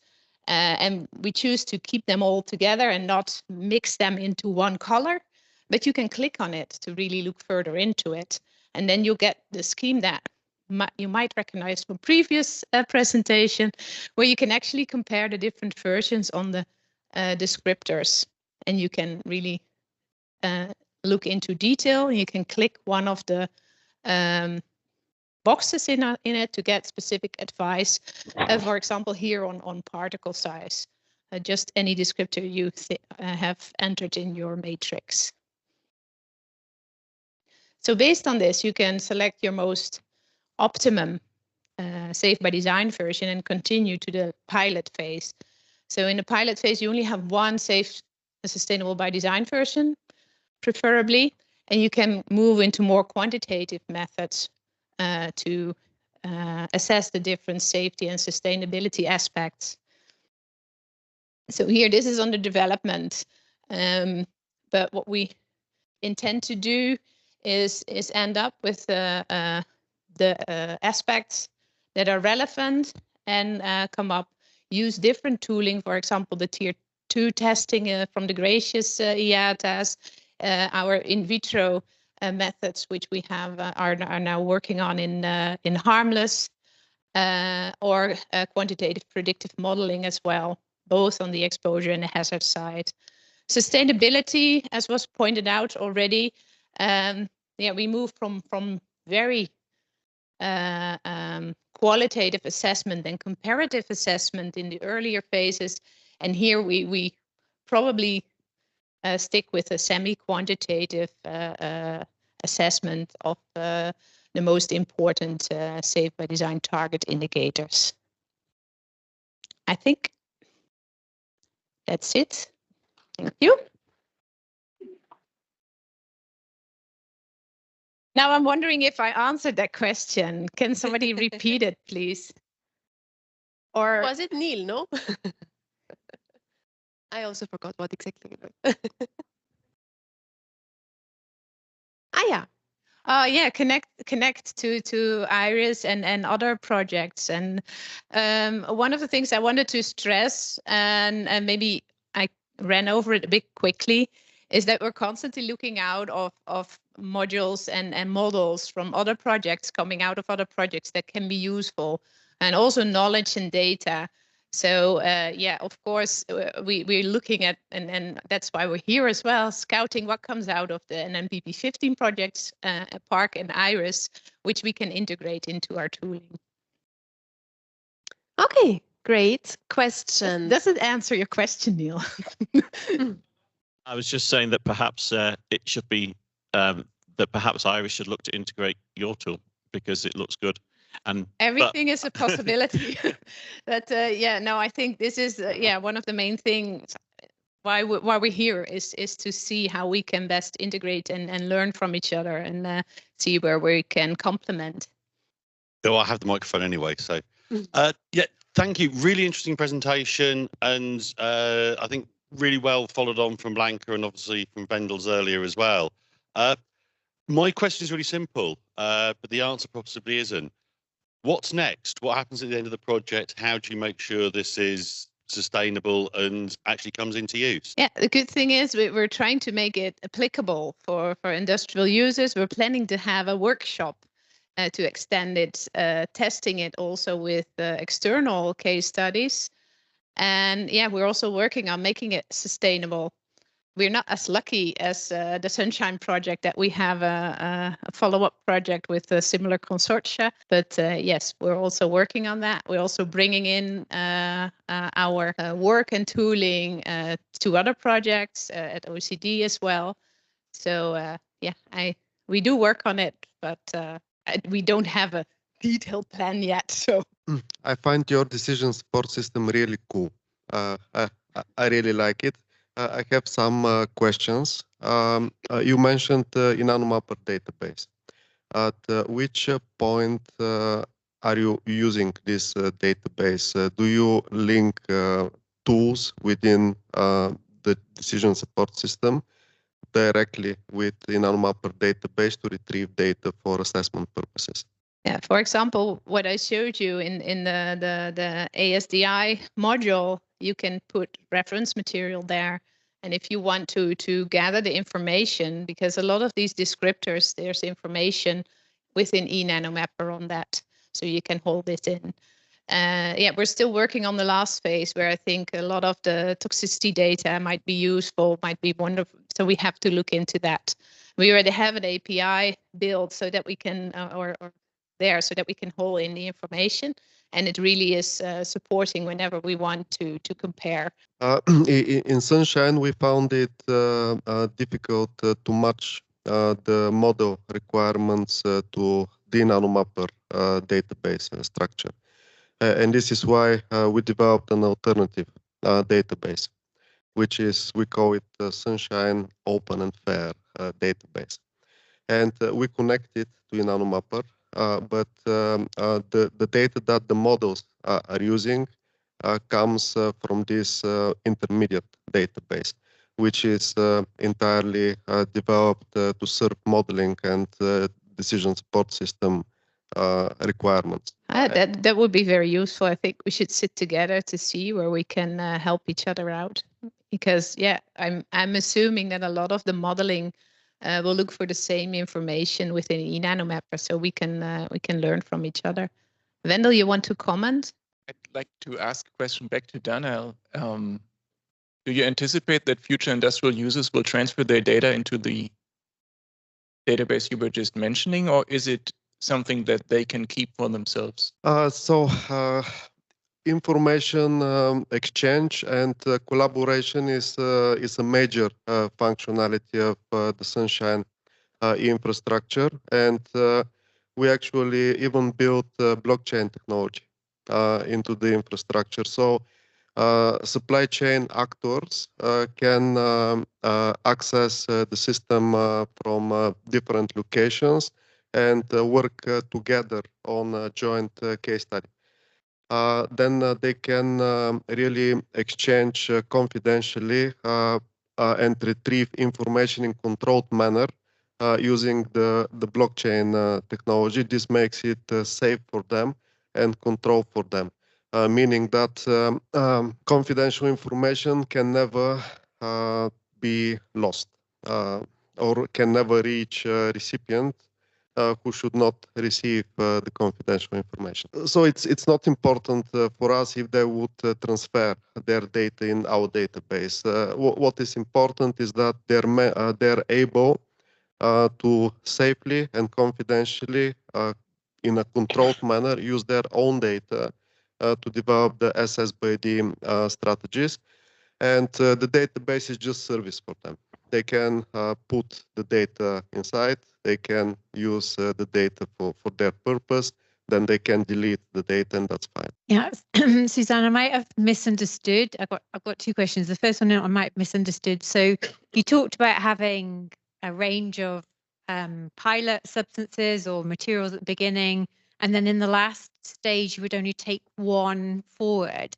So is that a really sharp funneling, or is there more funneling or cutting down of the number of candidates before you get to that last stage? Because it seemed to be all of them and then just one of them. Well, you could of course do that in a tiered approach. As we build it now, we have 3 stages, and it's logic that in the first stage you don't have the material yet, so you cannot test anything. You don't have the information to really compare them. So then you will do this process in the lab stage. But obviously, if for one reason you quickly already know this is not a version that will be, because you only test your performance and it falls off, of course you will not take them into consideration for the other aspects. That's the waste of time.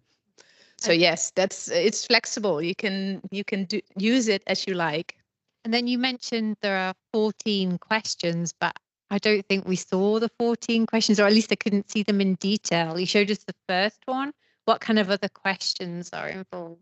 So they are actually based on very the tools that are out there that are used for control banding, for example. So the semi-quantitative and qualitative tools. So they're very similar to questions in these risk banding tools on exposure and safety. And then we added the sustainability, and the sustainability question our two questions are very basic, only saying which sustainability goals, and you have a list to choose from, do you think will be improved compared to your conventional material? So this is how we build it at this moment. But as Blanca told it out, this is still work in process. We also have one question, for example, that's really contrabanding, like saying, all right, what are your components of the material that you use? And we scan that. That's what Blanca already said. We scan these in the hazard banding way, and it already gives you an indication on the hazard of the whole material. So these type of questions are in there. Some on environmental as well. Great. Last question. The Nanosafety Cluster has a working group on databases, interoperability and FAIR, to both Harmless and Sunshine. Can you please join this working group and give a presentation on your interoperability solutions?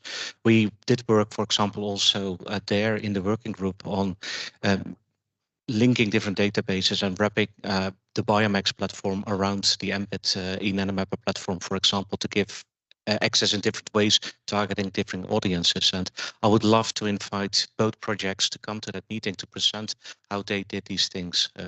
Is that interesting? Oh, thank you. I'm looking at Otmar. Can you make a note of that? So thank you for that. Okay, and now last question, because we have also online people and they are also active. And I'm reading now one question from online people. Are you predicting durability of the different material solutions as part of the sustainability? Are you predicting durability of the different material solutions as part of the sustainability? Oh, of course, it will be taken into account. The lifetime of your product is very important in the sustainability part. So yeah, it will be one of these. I don't know exactly which indicators we will pick but this is definitely something we want to take into account. I see Blanca nodding. Thank you. Yeah, it's also in our design principles. Okay. So product lifetime is a very important thing to consider. Perfect. Yeah. Thank you so much. Thank you, Susan. So now I invite Carlos Rumbo from University of Burgos, Spain to the stage. It's the last presentation in the session. And he will talk about metallic harns, so high aspect ratio nanomaterials, for printed electronics, silver nanowires. Okay, thank you. Well, for those who don't know me, I'm Carlos Rumbo from the University of Burgos, and we are coordinating the project Diagonal. So, well, first I would like to thank you, the organization, for inviting me to give this presentation, and to allow me to give me the opportunity to present you the project Diagonal. As you can see, for the title of my presentation, I will tell you about one of the specific case studies that we are studying in the project. So I have divided this presentation in two parts. In the first part, I will give you a general overview of Diagonal, of the project. And then in the second part, I will show you some of the results that we have obtained with this specific case study. So just to start, some data about the Diagonal project. So as you know, this is one of the MVP 16 projects. And it started in May of 2021, and it will finish in October of this year. So we only have 8 months left. Regarding the aim of the project is to address the existing research gaps at different levels, including risk assessment, risk management, and risk governance, in the understanding of the multi-component materials and harms, and how their constituents interact among them and also with the environment, and how the release and the fate of these materials can influence their inner toxicity. Here in this slide, what you can see is a diagram explaining the project concept, which is basically that with the materials provided by the 7 demonstrators, we have obtained experimental data that will be used to feed modeling tools. So they will use this data to develop and to validate their models. The combination of both, the risk assessment together with the life cycle sustainability, will allow to develop recommendations to produce safer, more sustainable, and also keeping an eye on the functionality of the material. With the results of the project, will allow us to adapt risk assessment guidelines, risk management strategies, and also will allow us to provide recommendations at risk governance level. Here you can see a general overview of the different partners involved in the project. So we have 22 partners involved from 12 European countries and 1 of the USA, including 10 SMEs, 2 large enterprises, and 10 universities and research organizations. And here you can see a general overview of all the demonstrators and the materials that are provided in the project. So we have 7 industrial demonstrators that provide samples and industrial sites, and also they will apply the SSbD strategies that will be developed during the project. As you can see, we have a demonstrator representative of different areas, including the automotive sector, the coatings, the smart textiles, industrial flooring, printed electronics, and also cosmetics and biomedical industries. Regarding this presentation, we will focus in one of the demonstrators, which is DTI, whose material, the material they are producing and that we are studying are silver nanowires for printed electronics. So before starting with the results that we have obtained with these specific materials, just an overview of the company, of the DTI, Danish Technological Institute. It was founded in 1906, and it's a self-owned and not-for-profit institution. DTI develops, applies, and disseminates research and technologically based knowledge for Danish and international business sectors. And regarding the expertise, they have expertise in different fields, including engineering and technology, medical and health sciences, agricultural sciences, and social sciences. Regarding the materials that we are studying, as I said, DTI is developing these silver nanowires that are used in conductive tracks for printed electronics.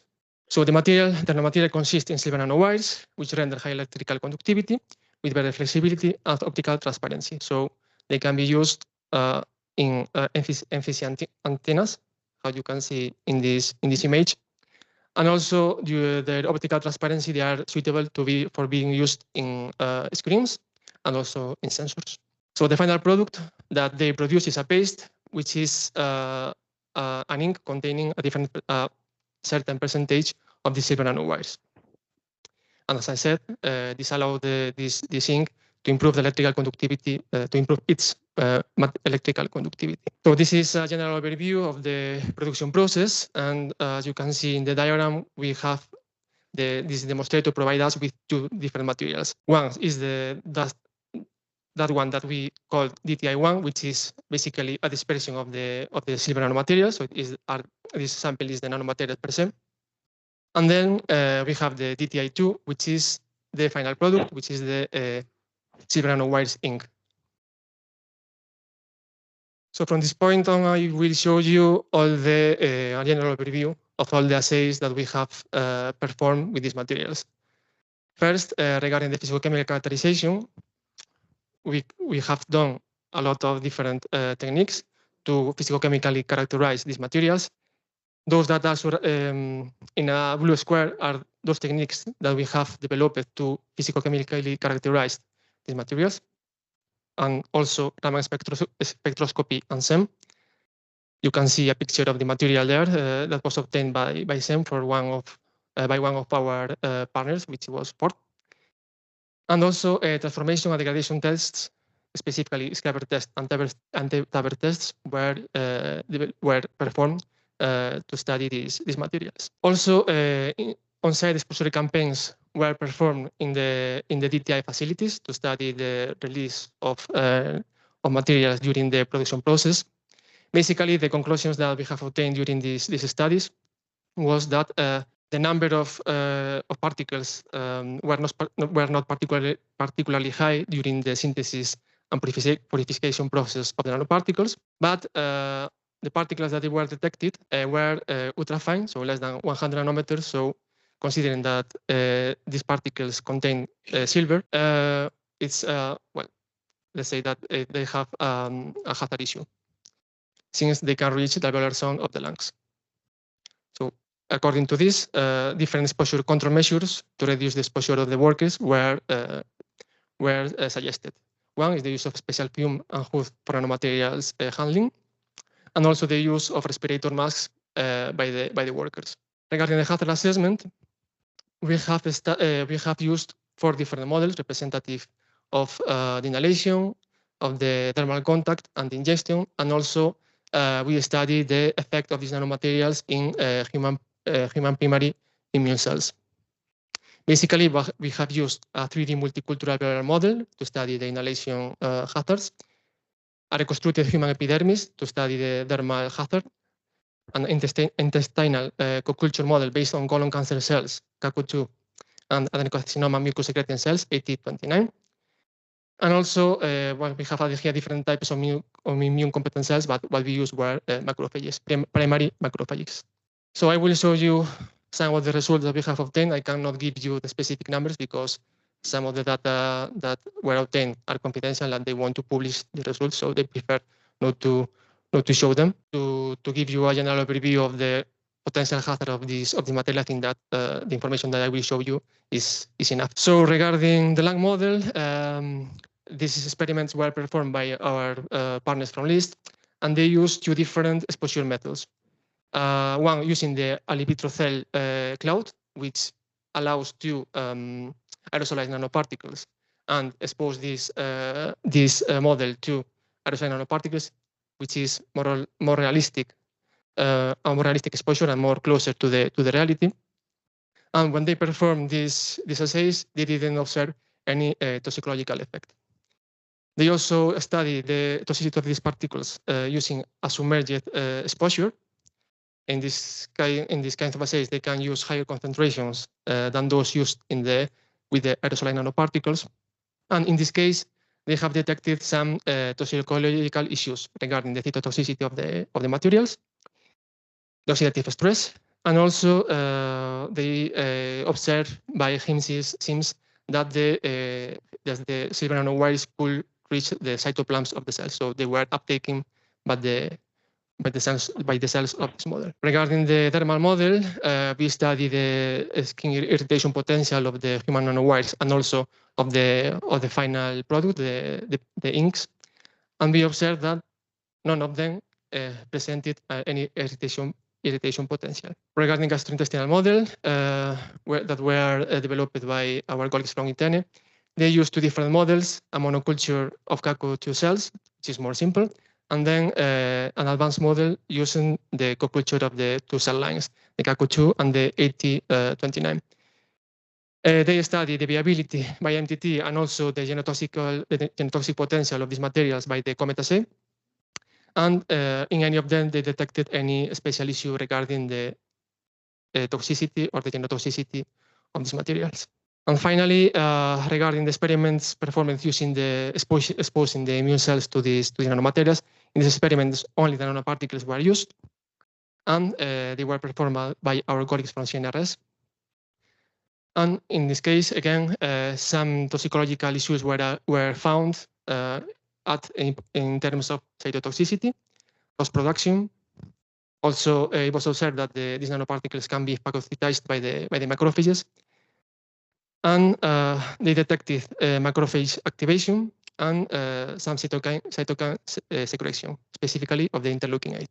Also, the production of the materials were analyzed from a sustainability perspective, and the main source of impacts in terms of environmental dimensions, economic dimensions, and social dimensions were evaluated.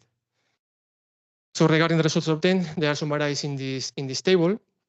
Basically, the main source of impacts are those related with the use of silver nitrate and the equipment, mainly in the printing step, and the use of the electricity. Also were detected some impacts regarding the ethylene glycol use, the wastes, the acetone emissions, the human labor, the cleaning, and the sodium chloride use, but in this case, to a lesser extent than those observed in the 3 first impacts. So after evaluating all these impacts, different recommendations were proposed, and are those that are shown in that slide. The first one is to improve the material efficiency for the silver nanowire synthesis, which involves the recovery, for example, of the valuable compounds from the wastes, which is something that they were not doing. the optimization of the silver printing process in terms of electricity consumption, and the improvement of the recycling of the acetone, that it was not recovered from the wastes after the process. So it was recommended to do that, and also some methods for recovering it were proposed. So you can imagine that with all these techniques, we produce a huge amount of data. So not only for this case study was one of the examples, but for all the case studies provided by the 7 demonstrators, we produce this kind of data. So what is the aim of producing this data, and what we do once we have all this information? Well, from one hand, these experimental results were used to feed the modeling, our modeling colleagues, to develop the models that will allow us to predict the effects of these specific nanoparticles.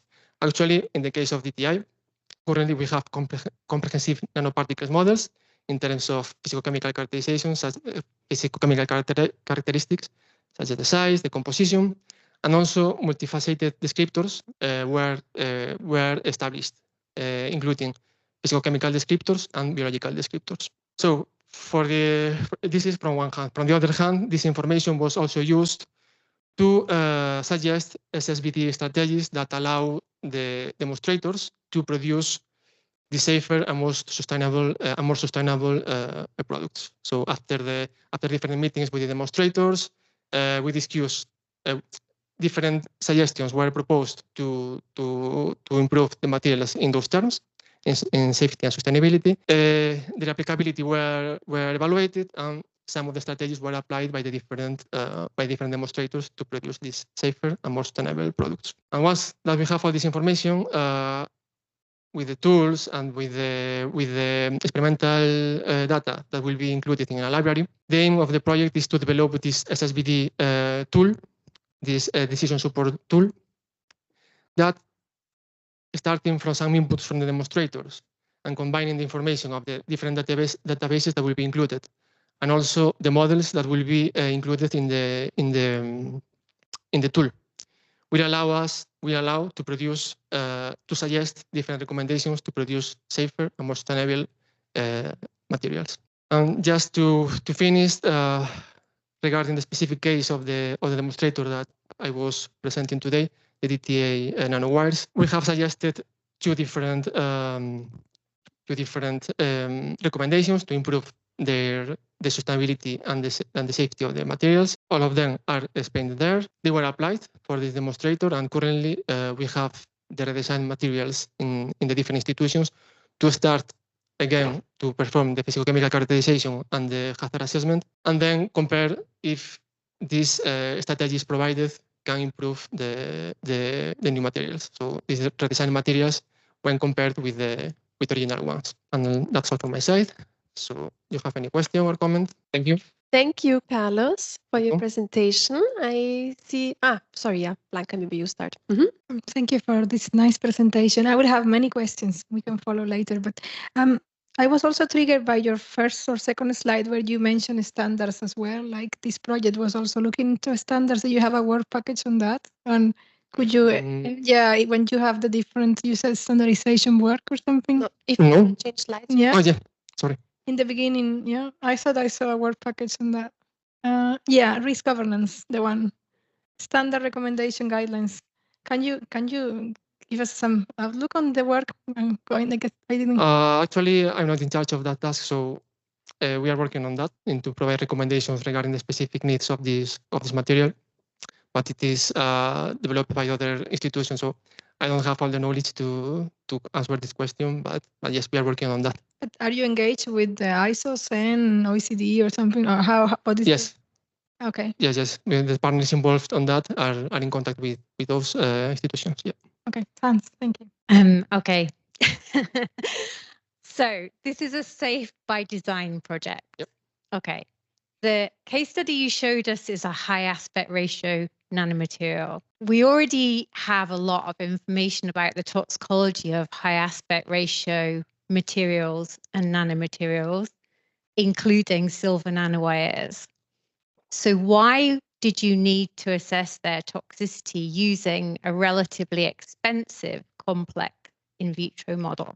We already know, we already have data, so you could have compared your material to the materials that are already published to see how they compare, and that might have prevented you from doing any toxicity testing.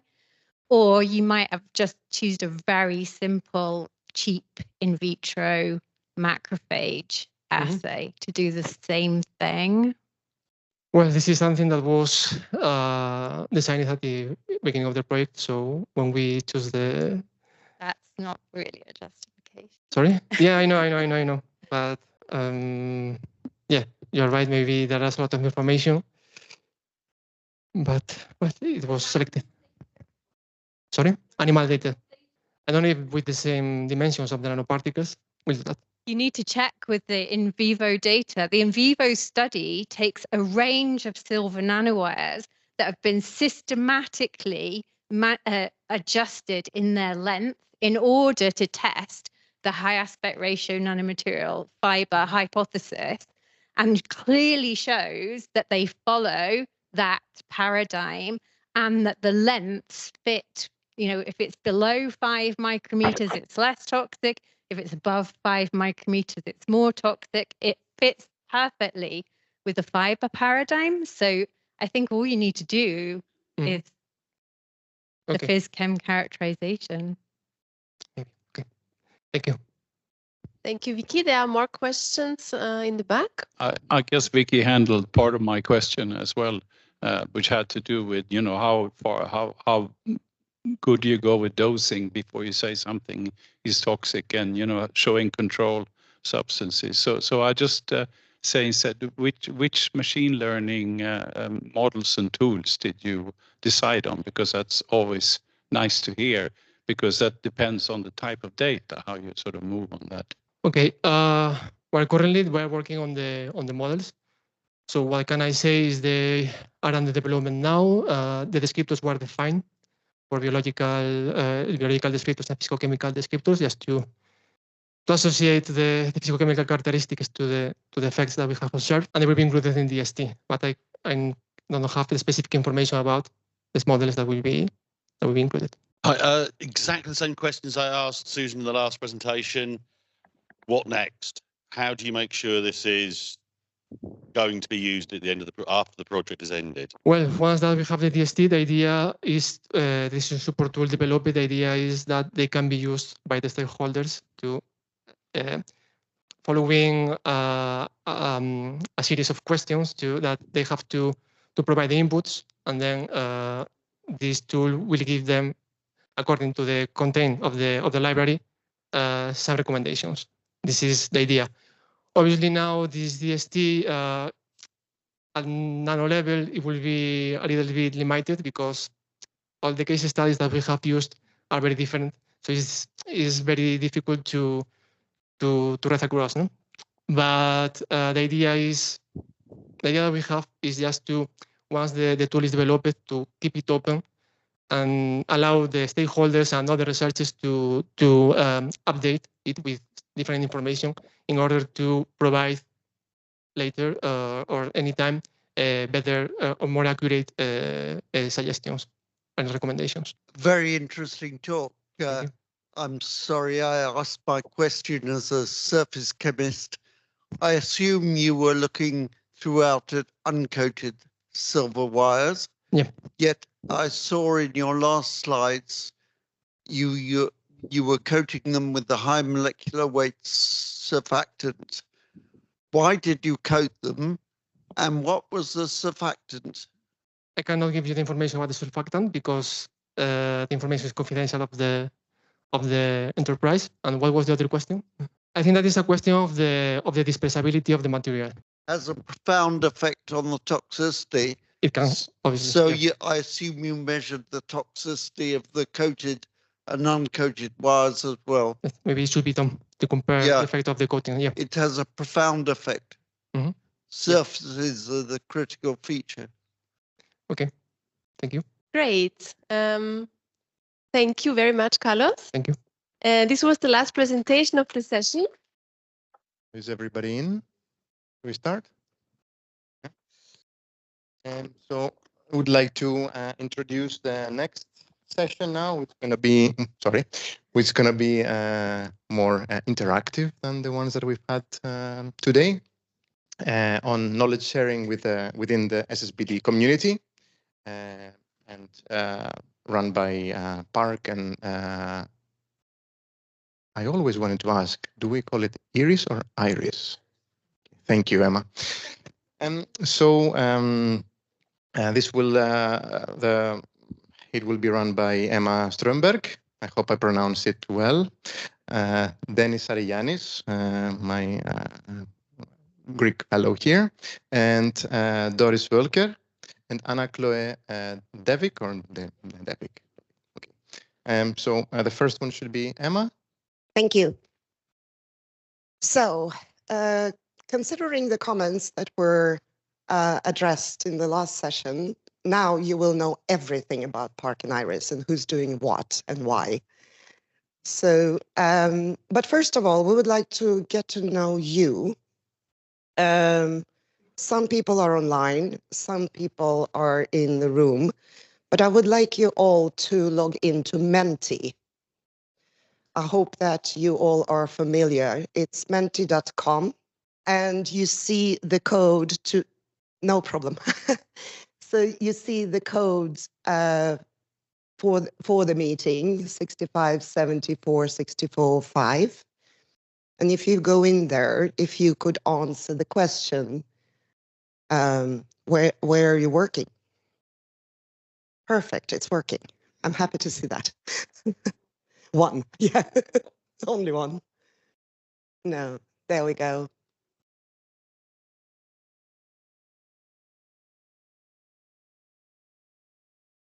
Since I don't know how many people are going to answer, probably interrupt quite soon. 18 people, 19. Great. And this is accessible online as well. Right, yeah. Perfect. All right, so this is mostly for everyone, but we would also like to challenge you a little bit. And if you are part of industry, SME or larger industry, could you raise your hand? Because then we can actually find you in the coffee room and talk to you. Great, thank you. And if you're in academia or RTO, research institution of any kind. A majority, I would say, yeah. Great. And also policy and regulation.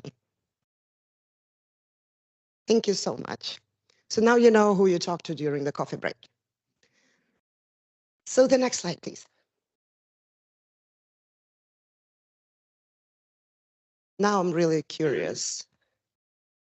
How many people consider themselves an SSbD expert?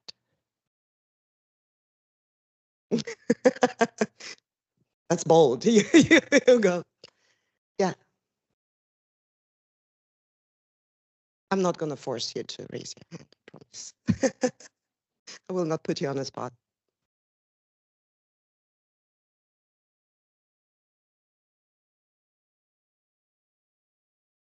Nice. So 10 are considering themselves 11 now. All right. That's good to know.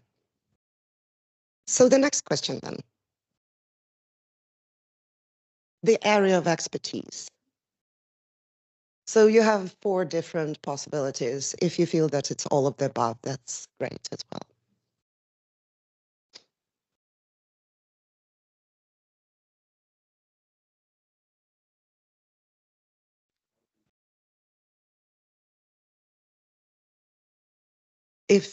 But not chemicals. Then it's a tricky one, yes. Sorry, I didn't put one. Yeah. Whatever you feel more comfortable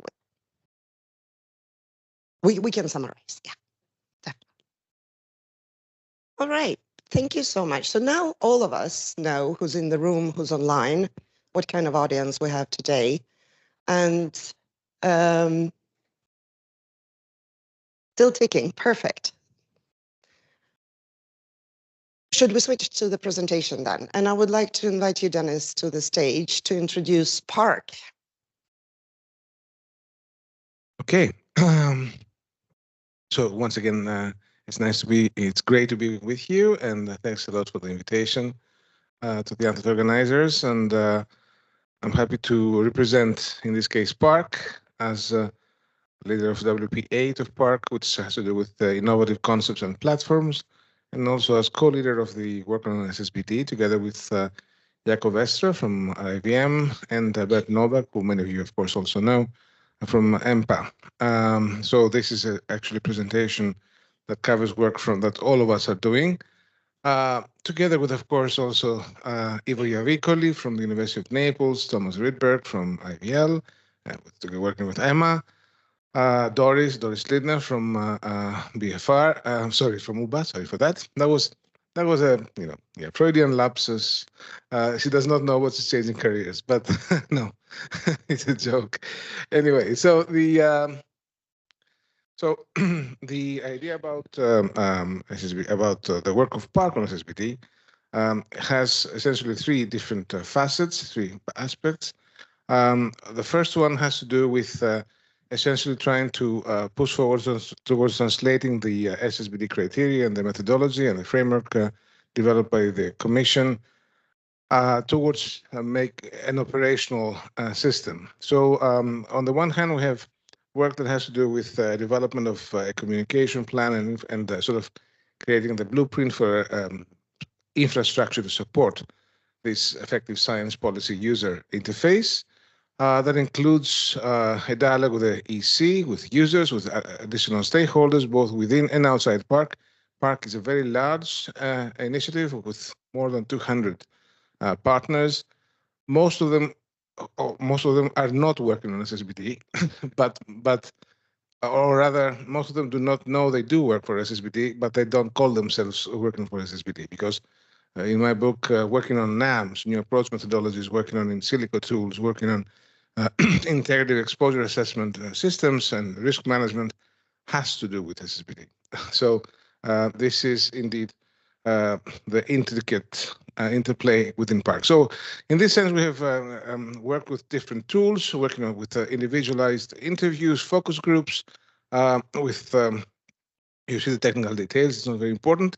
What we tried to do was to bring in different stakeholders, diverse group of companies, ranging from developers and producers of base chemicals and materials, producers of specialty chemicals and materials, formulators, and of course, in this case, so far, mainly large companies. We're now moving very fast into talking with SMEs. The topics of the discussion had to do with the innovation model each one of them was implementing, how they actually go about safety, sustainability, and socioeconomic assessment, how they see the operationalization of the SSBD framework developed by the EU, and of course, other technical issues like issues related to the specific tools.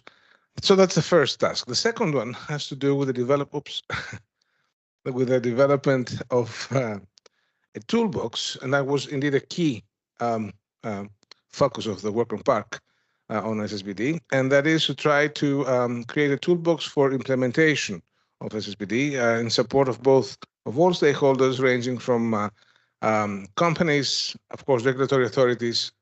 PARC is a public-public partnership, so our main interlocutor is indeed regulatory authorities and other public bodies. But of course, industry is the main stakeholder, so it's very important that all of this is fully compatible, transparent, and usable by everybody. So for this, we have developed an inventory and a review of existing tools currently available. So we have skimmed through a lot of work that you guys have been doing over the last few years. Based on this and accounting for the different steps identified in the methodology of the JRC, we have created, identified user requirements, a functional specs document for the toolbox, and indeed we have tried to also look at how to use fair data and transparent modeling to ensure that indeed the actual toolbox adheres by these principles. And in this context, we have actually started to create an inventory of the existing tools and toolboxes, assessing their applicability in order to assist in the operationalization of the concepts of SSbD in chemical innovation. This is the current state of affairs, or at least it was in December, because of course already by now we have new models that we have been experimenting with. And you see, this is what I would call the, I'm a chemical engineer, so I think in systems. So this is a phase space of the SSbD. So on the one hand, you have the framework steps on the x-axis. On the y-axis, you have the actual different innovation stages, what industry does every day. And we try to see how these tools match the different elements here. So the framework steps, 1, 2, 3, 4, up to 5, and the stage gate and innovation process. This is the result. And again, it's not an exhaustive result because it's already being updated, but this is where we are. And we have tried to start implementing in an alpha version, actually a zero, this is the zero version of what you see right now, an interface to allow people to be able to use these tools. This is already starting to pull in the information together, to collate it, and to map it on this little map here, which is actually representing the previous picture, but for all the different steps on the X and Y and Y axis, right? So the stage gate innovation and the framework of the JRC. So here under each one of these drop-down menus, you actually find the models that fall into under the specific part of this space. Okay, so this actually already helps, let's say, group together the tools. The next step is to actually, and we have already been developing this, to create a wizard that will actually help users use these tools in a comprehensive manner, in an integrative manner. So this is what's being developed here. It's starting to create dialogues, and we also try to implement, AI-assisted knowledge now to allow for the users to be able to interact in a more, let's say, natural way with the system. That's going to be in the next version, not the one of May, but maybe by the end of the year. And the idea is to actually have already these tools being tested. We have done this in a case study that we chose to actually look at the BPA and potential replacements. You see here the replacements, BPAP and isosorbide for applications in polycarbonate bottles and epoxy resin paints. The idea was to choose data-rich and data-poor chemicals. The system allowed us to create this workflow pipeline that you see here. So you see the different models.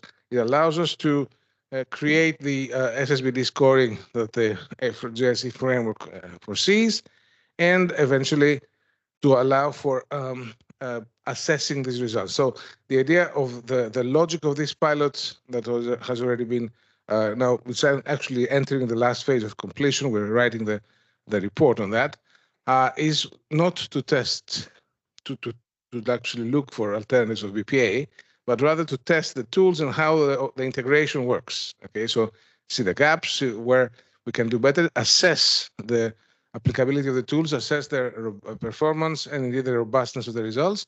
Here, that's a very important element, and I think in the discussion we will discuss about it, because we did find what you already know, but it's nice to see this in a systematic manner. There's gaps of knowledge, which sometimes can lead us to not being able to make decisions.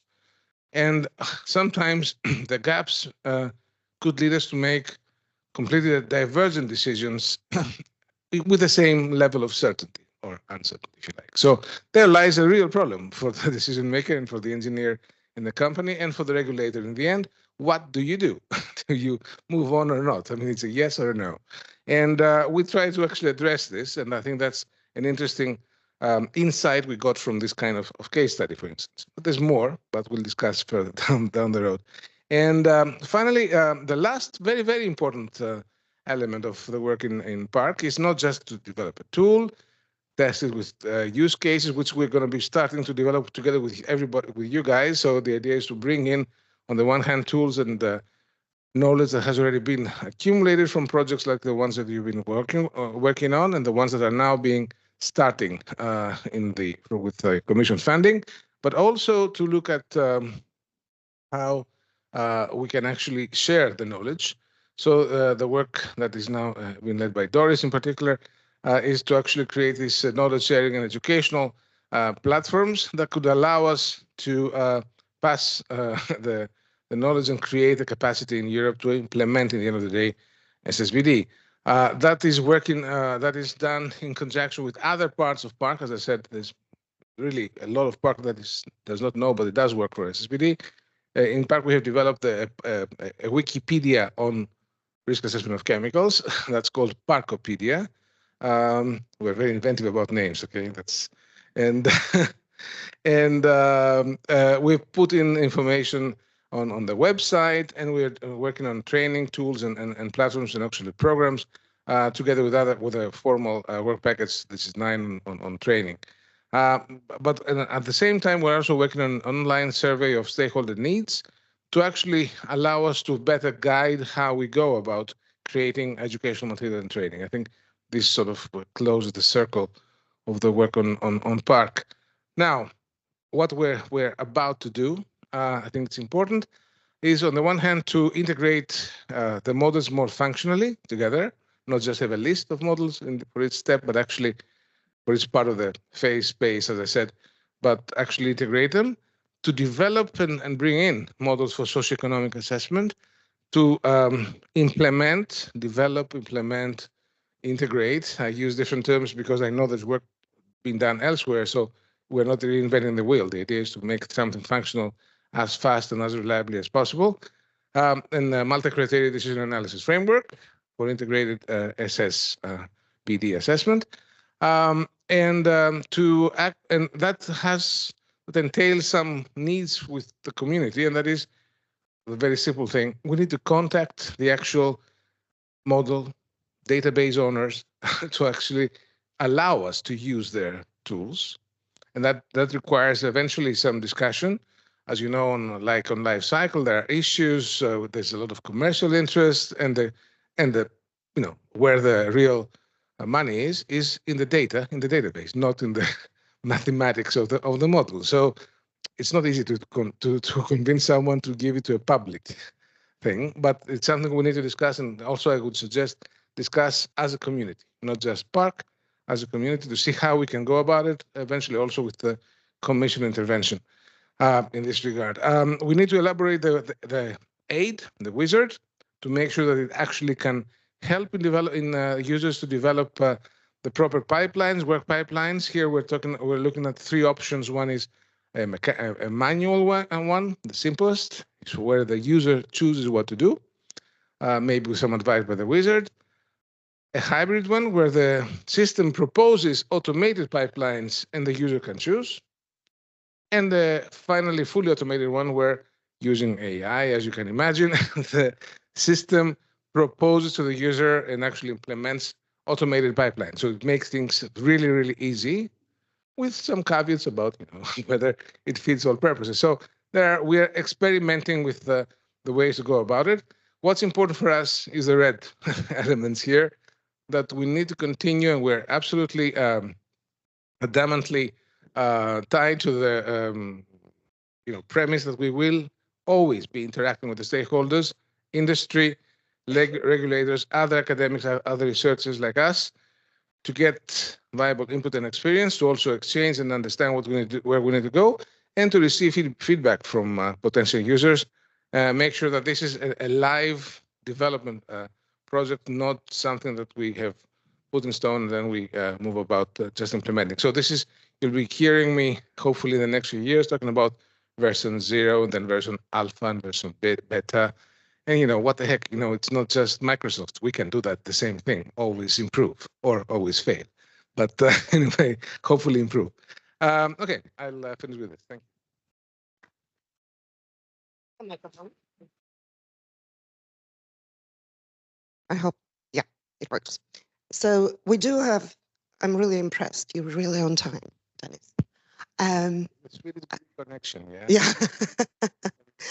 So we do have a couple of minutes to spare for questions if there's something really urgent. Yes, we do have urgent questions. Do we have any microphones? Sounds like you're an ambitious person, yeah? Congratulations on the scope. Could you comment on when you have this wealth of tools and databases and platforms, could you comment on how you decide which one to choose, which one not to choose, how to interface them? Is there data behind it, or is it just a tool? Could you comment a little bit on the complexity? Yes, very good point. A very good question. So what we try to do is to do a functional analysis of the models. There's a review that is now being made public through the deliverable of PARC, and probably we will actually publish, publish in a paper at the same time. So functional analysis of the models, also looking at what are the data requirements for input and output and how these are being formulated.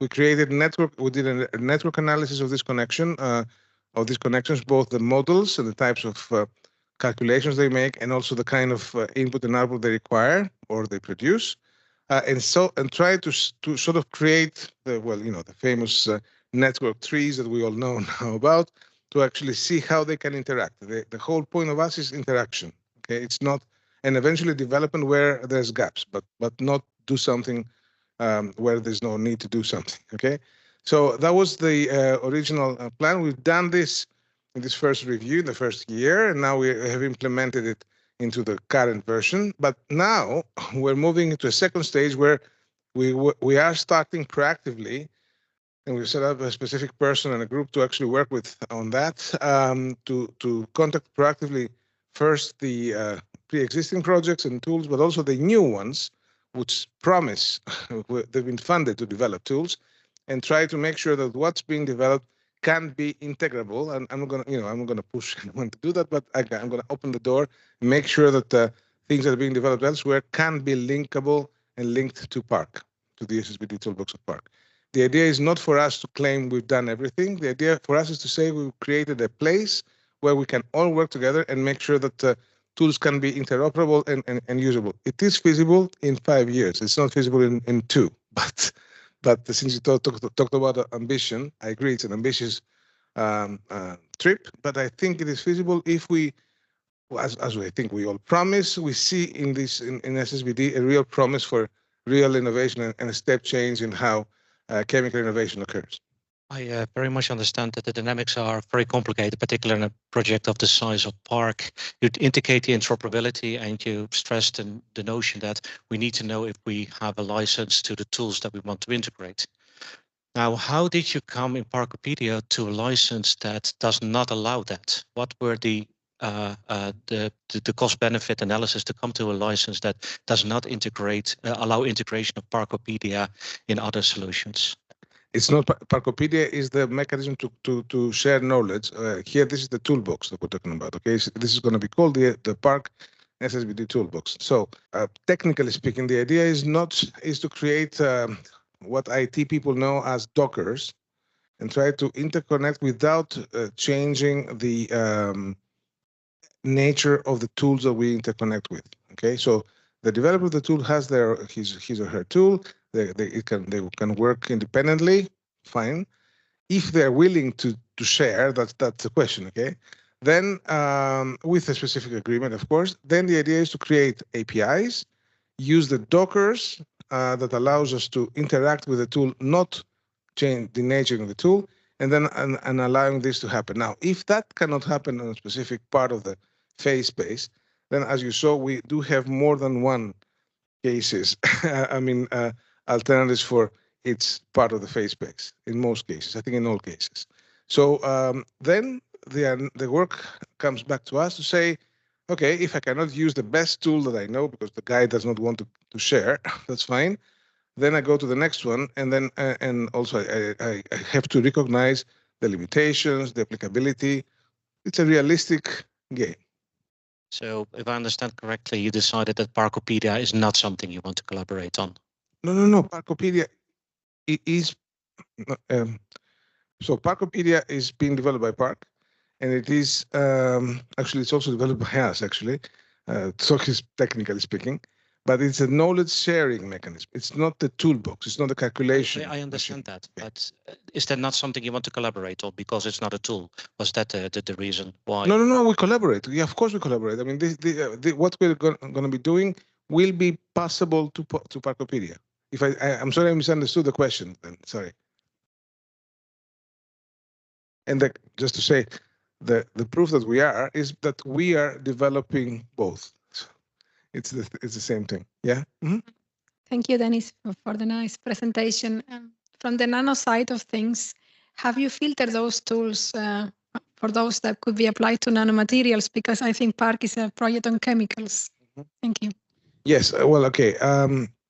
I think many of our colleagues have a tremendous experience on nano. I mean, I must say I have had a lot, especially when I was at the JRC many years ago.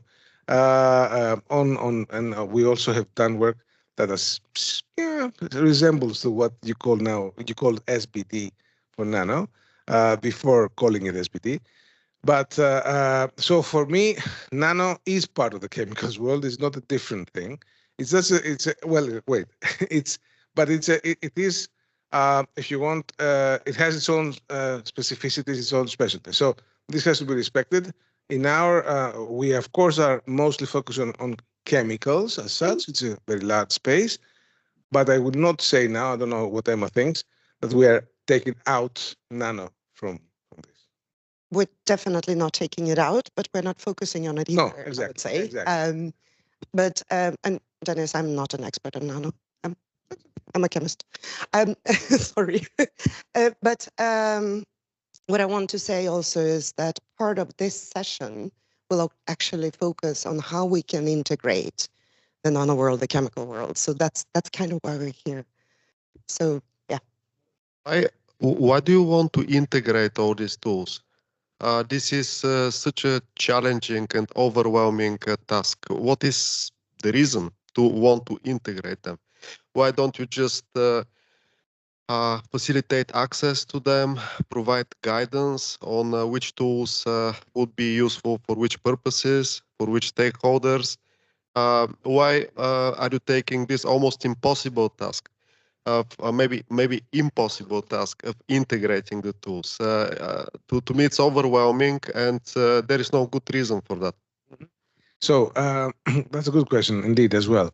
Now, for me, what's important is to, I mean, the way I'm trained to think is to think of what is the need for what I do. And for me, the need is not, indeed, it's not very large companies which already implement a lot of these tools and they have the know-how to do that. It's the very many SMEs in Europe.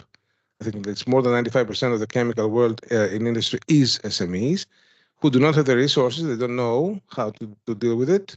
And if you allow me, from my own career, I think that they can very easily not know how to choose what to use. So we start from creating the space that you saw, creating the list of tools for each part of the space. So this is what you just said. Make them available and accessible. Create the wizard to help tell the user, if you want to do this, you can play with this and the other tool. If you don't, if you want to do something else, you can do something different. And this is the first incarnation of the system. So we'll test that. We'll see how this goes.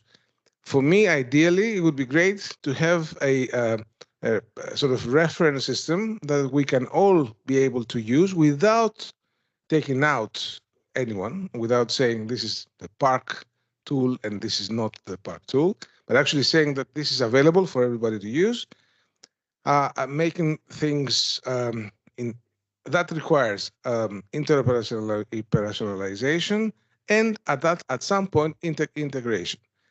This is exactly the same, let's say, impossible task that PARC has taken up not only on SSbD, but also on chemical risk assessment. So we're doing a similar, essentially, exercise on chemical risk assessment tools. And when I say here tools, I do not just mean computational tools, because most of us think about models and stuff, or databases.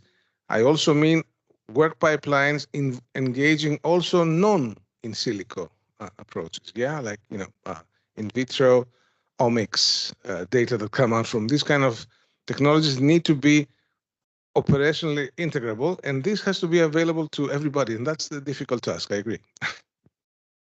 Dennis, you need to answer really quickly for the next question. The point that I was trying to make is that most of your impact, in my view, is in the first reincarnation of the system.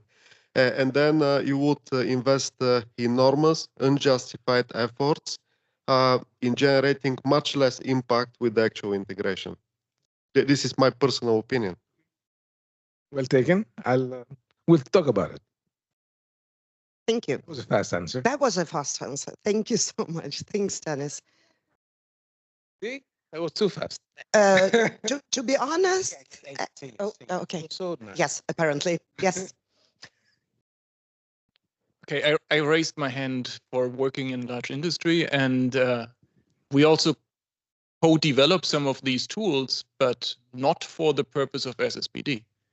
We use them for the assessment of existing products where lots of data is available, where there's also an incentive to demonstrate to our customers that we know what these products do. For most of the tools on your list, I don't see how we would implement them for SSBD purposes, which means during R&D, during early phases of R&D. We tested actually some of them in Harmless, and they were just not applicable. So I think you have a huge gap, and most of the effort that you do might not have such an impact because people would still find it not useful fit for purpose. Yeah. Good point. Fitness for purpose is the key criteria here. And so this is why I said that what we're trying to do is to develop this continuous dialogue with industry and stakeholders to make sure that we actually do not fall in this gap. If you, for instance, if you say that you've used tools that you think they're not usable, there are two considerations to make. One is, did you have the right data? Did you have the right interconnections? Would you consider alternative ones that we can propose? That's one thing. And this can be tested with use cases.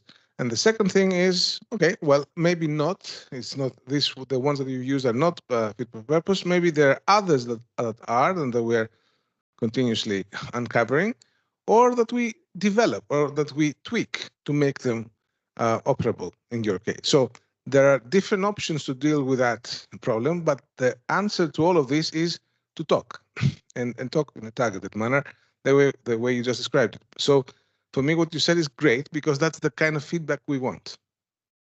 Thank you. Dennis will be here all night. I'm kidding. Yeah, but this is a very, very important discussion, and we would love to get your input on the tools that are not working, or not applicable, and for what kind of materials, maybe in that case, they were not applicable. So thank you, Dennis. So I noticed that the chair of our session has left the room. I take that as a compliment that he trusts that we will behave. I hope so anyway. So now I would like to introduce IRISS. It's not a research project, it is a CSA project, so we are not developing any tools or models or integrating them either, but we are communicating and bringing people together and building a community. So my name is Emma Strömberg. I forgot to actually introduce myself. I work at IVL, Swedish Environmental Research Institute. I am associate professor in polymeric materials. So if you have any questions about plastic materials, I'm your person. And I'm coordinating IRISS. So just briefly, I will not go through the whole scope because we have a lot of objectives within the project. But I want to emphasize that we're focusing on creating roadmaps for implementation of SSBD. We're working on an overarching roadmap where we're looking at the whole system, what is needed, what kind of gaps there have been identified, and we're trying to move forward with different solutions.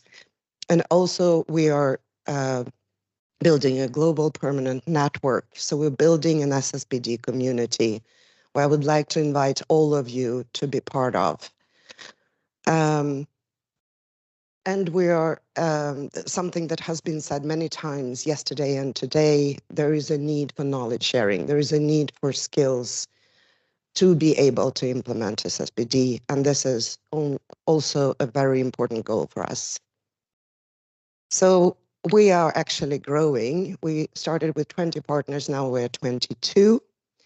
We're working across academia, industry, and different organizations. We worked together with 7 different value chains, and they are in the core of the whole project. So we're sure that whatever we produce, provide, can be used by industry, can be used by the value chains. So one of the key aspects of the project is, of course, creating awareness and common understanding on SSbD. That is also a very ambitious objective, I would say, but this is something that is truly needed. We're supporting implementation of SSbD concept in different value chains, among others, the roadmaps, for example, very value chain specific roadmaps. We're also supporting implementation of the EU SSbD framework, and here we are, the value chains have proposed several case studies that they are conducting at the moment to give us input to JRC. We are facilitating different dialogues with experts. We're trying to build a pool of experts so that we can connect people in different ways where expertise is needed. We are, of course, collaborating with policymakers in order to align and different projects, both projects that have been ongoing for quite some time, but also newly started projects, assuring that everybody's pulling in the same direction. And considering knowledge sharing, awareness building, we are contributing to and arranging quite a lot of different events and trainings. And the next, we had a training for SMEs in September. You can click on our webpage. It's recorded and placed there. And we are planning for a new training for SMEs now on the 28th of June. So if you're interested, please come and join us. And we're working on building the international SSbD community. On the right, I just put a couple of things from our webpage because I want to highlight that everything that we produce, so in form of information, we try to publish it as soon as possible as reports so that the information is shared. And also, we have a section on the webpage where we're announcing different news and events. If you do have an event that you think could be interesting for our community, please tell us and we will push it through our channels. All right, now I'm going to speed up a little bit. So we have some preliminary results. For example, these are the results from the mapping activity that we conducted, where we found that the common understanding of SSbD is really needed and how to implement it in practice. We also saw that what you have been presenting now for 2 days, the knowledge on SBD, it needs to be transferred to SSbD community, and it needs to be adapted to also fit the overall community. For example, what has been done on safety for nanomaterials. There are different toolboxes already existing on Safe by Design, which will definitely be very useful for SSbD. And here we're collaborating with PARC, of course, in every way we can. And there is, of course, a need for further development of different computational tools. And this is, of course, already addressed in the 12 newly started projects. And also that there is a huge need for different case studies to test the system, to test the models, to test also what kind of data is actually available and trustworthy. What we did find also is that functionality is very, very important to bridge this gap between industry and policy and the different approaches. we also saw that a lot of different frameworks are focusing on stage to gate and not considering the whole life cycle of the materials, which is also very, very important. There are a lot of SSbD principle already applied in the design, and the safety principles on a much higher level than the sustainability principles. We also found that their predictive tools for design for end of life or circular economy oriented are still underdeveloped or missing altogether. There is a need for practical guidelines and tools in order to translate the framework into manageable processes, tasks for companies and especially SMEs. And we actually saw an increasing interest from chemical material stakeholders for social LCA. And here, of course, the development is ongoing, but it's really, really needed. And people are asking for it. So looking at some insights from the value chains, this is, I would say, quite recent information that we have after several interviews that were conducted with several different companies. What we have seen is that chemical industry has clear understanding of SSbD, but it's mostly focused in the larger companies. The SMEs are not in the same way aware or on track on what that actually means. Circular by design has been highlighted as one of the challenges. So a lot of different hotspots have already been identified, but there is a need for more case studies, and we need to focus different roadmaps in that direction as well. Also, a key aspect that we see is that we need to have information transferred within the value chains. So it's quite tricky because the information gets lost along the way, or it is potentially confidential issues. So the information flows need to be better, and that is probably the only way to actually assure that the product is safe and sustainable by design. Also, something that has been pointed out by the value chains is that the current SSbD framework focuses more on chemical substitution and more than the different complex products, and it's tricky for them to evaluate. As I mentioned, SMEs are not as aware, or they think that it's quite difficult to implement SSbD on the design innovation stage, and very pronounced need for trade-off guidance, so balancing functionality, sustainability. This was also mentioned previously here. So looking at skills and knowledge, there is quite a large distinction between safety and sustainability. So the chemical safety related skill set is in place.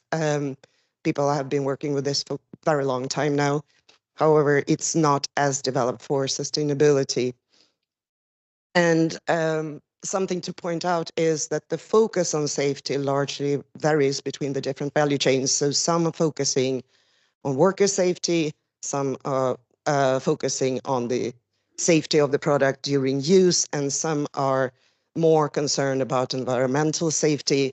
We also have one example where safety means to protect the product from people. So it's completely the opposite direction.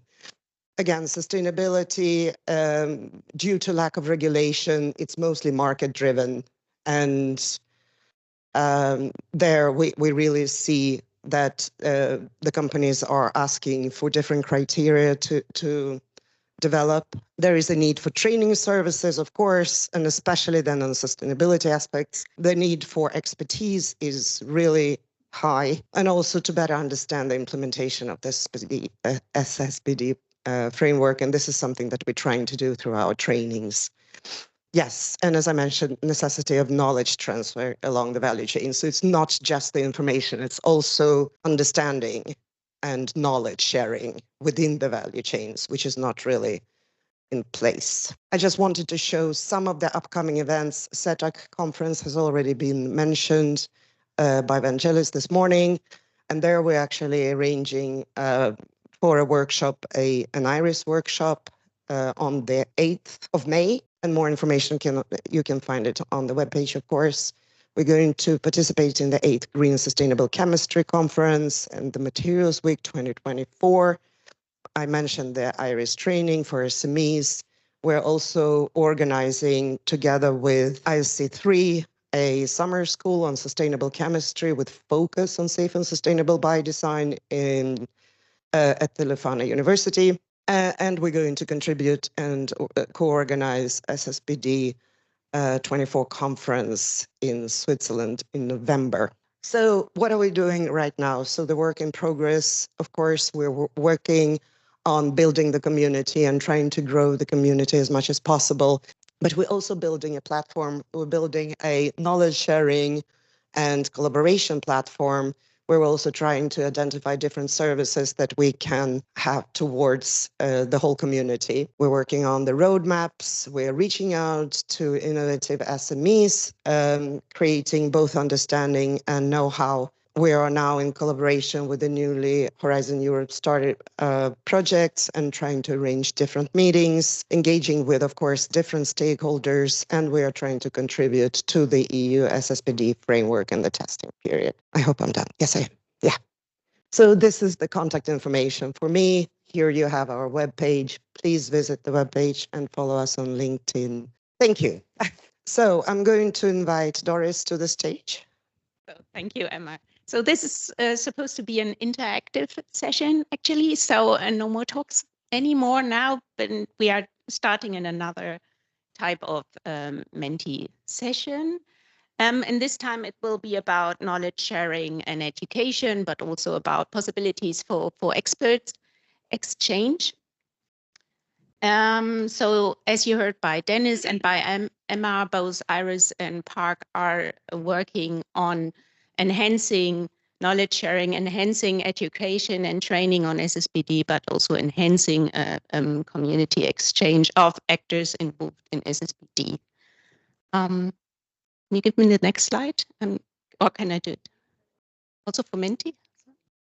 Ah, great. So the question is, and I think, or I'm quite sure that all of you will agree with me that knowledge sharing and education is really key to make SSbD a success. So we need knowledge sharing and education on the one hand to raise awareness, to promote a mindset on SSbD within the innovations process, but also between all the affected actors. We need to build a better understanding on SSbD, and we, of course, need to bring SSbD to a high level of acceptance, and therefore we need exchange, knowledge sharing, education, and training. So what is actually needed? So we need a common understanding, as already mentioned, on SSbD between all the stakeholders. We need material to apply SSbD on a different level of detail with clear guidance and also with the use of clear definitions. We need education which includes multidisciplinary thinking and a life cycle thinking. It should integrate sustainability, it should integrate circularity, it should integrate hazard awareness into the different education curricula.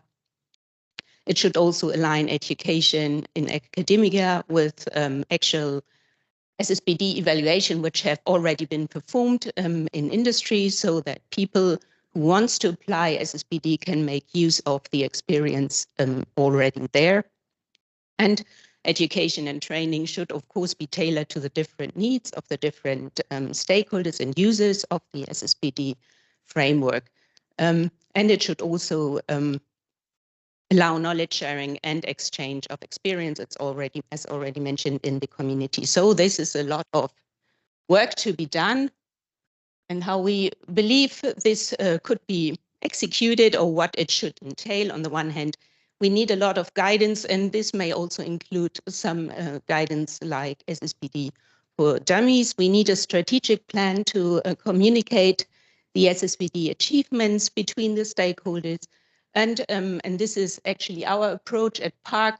we believe it would be really helpful to have a central place. I think that was already mentioned yesterday at the platform discussion. We need a central place where all the information on SSBD is coming together and which could serve as a kind of portal for sharing information on SSBD, would provide the important links to where people can find data, to where people can find tools to apply SSBD. It could be a place to share important news and events related to SSBD. And it could be the place where people can come together and discuss and exchange experiences on SSBD, and which would also, or could also, provide the material and the information on training programs with regard to educate and to train on SSBD with regard to the different needs of stakeholders. And last but not least, it should also allow to provide value-specific knowledge needs and information needs. And this a little talk, I'm sorry for that, but we will now start into the Menti, and I hope there is no code. Yeah. So the code I would like to ask you to paste in is 55944989. And the first question we would like to ask to you with regard to the presentation and discussion of today, but also of yesterday, and with regard to the outcomes of the finalized, nearly finalized and ongoing a new project, how can these projects support SSBD knowledge sharing and education on SSBD? And you are free to type in any idea because this is a free text, free answer question. So joining forces, provide training, our answers.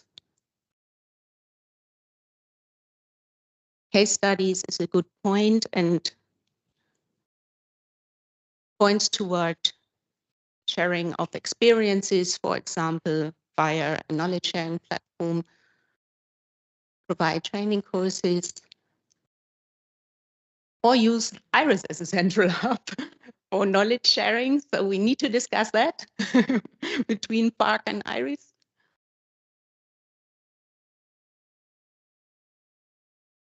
Yeah.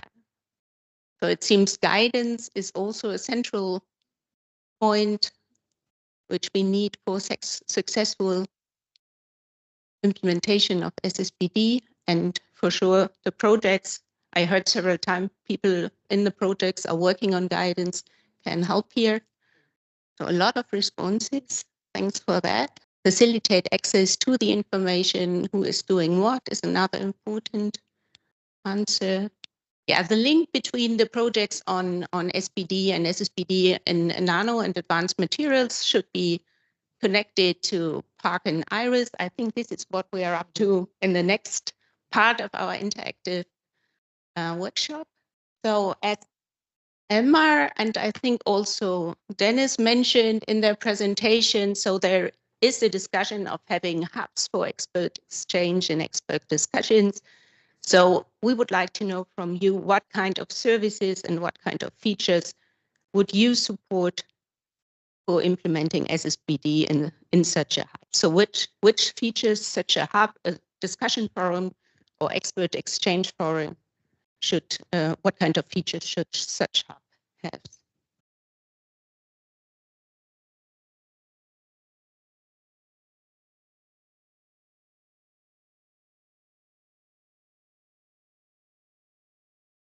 Sure, it should include education for LCA experts, but maybe also for other experts. It should share and define responsibility. It should allow access to expert, which probably means that there is some transparency on who is the expert for what, so people can approach each other. It should be kept updated. It should imply reliable data, access to data. And it should include training and workshops. Should include the tool from Dennis. So that's nice to read as well. And it should allow that interdisciplinary expertise comes together. And short explanation is also mentioned, more visibility. Emma, do you want me to put the other questions, or do we go to the next one? To the presentation. Yeah. Okay.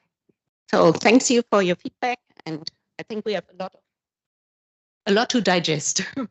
Oh yes, definitely. Thank you so much, Doris. And thank you so much for all your input. We had more questions, but time is running out, so I'm really sorry about that. So now we want you to get really engaged. And as you can see, we're collaborating in many different ways. We're looking at how to assure knowledge sharing, how to which kind of models are actually out there and how to integrate them in different ways. And here I would like to welcome Anne-Claire to this stage. We would like to have a real interactive session with you, so bear with us. We planned this for 30 people and then we decided to keep the format, even though we're many more than that. But we would like to know what we should focus on. What have you developed within your different projects that can be useful for us to take in, especially maybe in the toolbox, evaluate if that is applicable. We would really like to have your expertise and in an interactive way, truly interactive way. Good afternoon. I'm just going to show you as the baseline for the session, what we call the stage gate innovation stages, right? So it's following the stage gate model. I mean, there are very different variations of applying the stage gate model.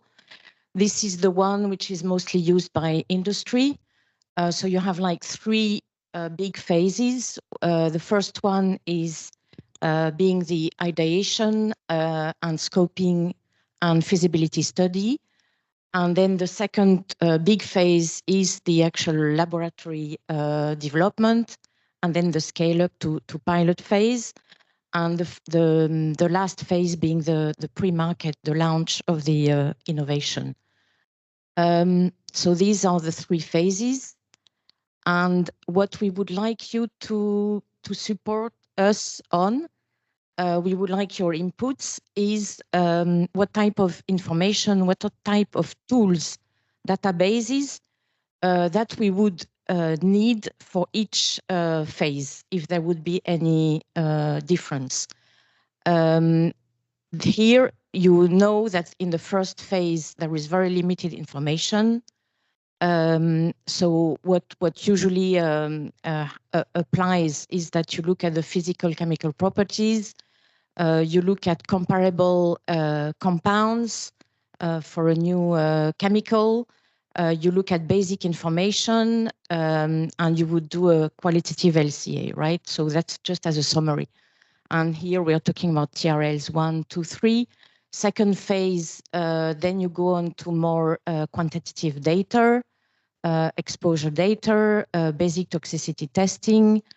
Then you would have the screening of LCA type of information, and going on to when you are going to the scale up to fully quantitative LCA, and there you're talking about TRL 4 to 7.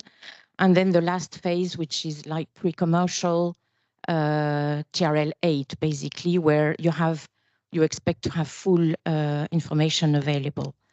So basically, what we would like us to do is put on post-its that you have below those three. So we have three boards here. One here on exploratory, the first phase. One on development, the second one, which we put here.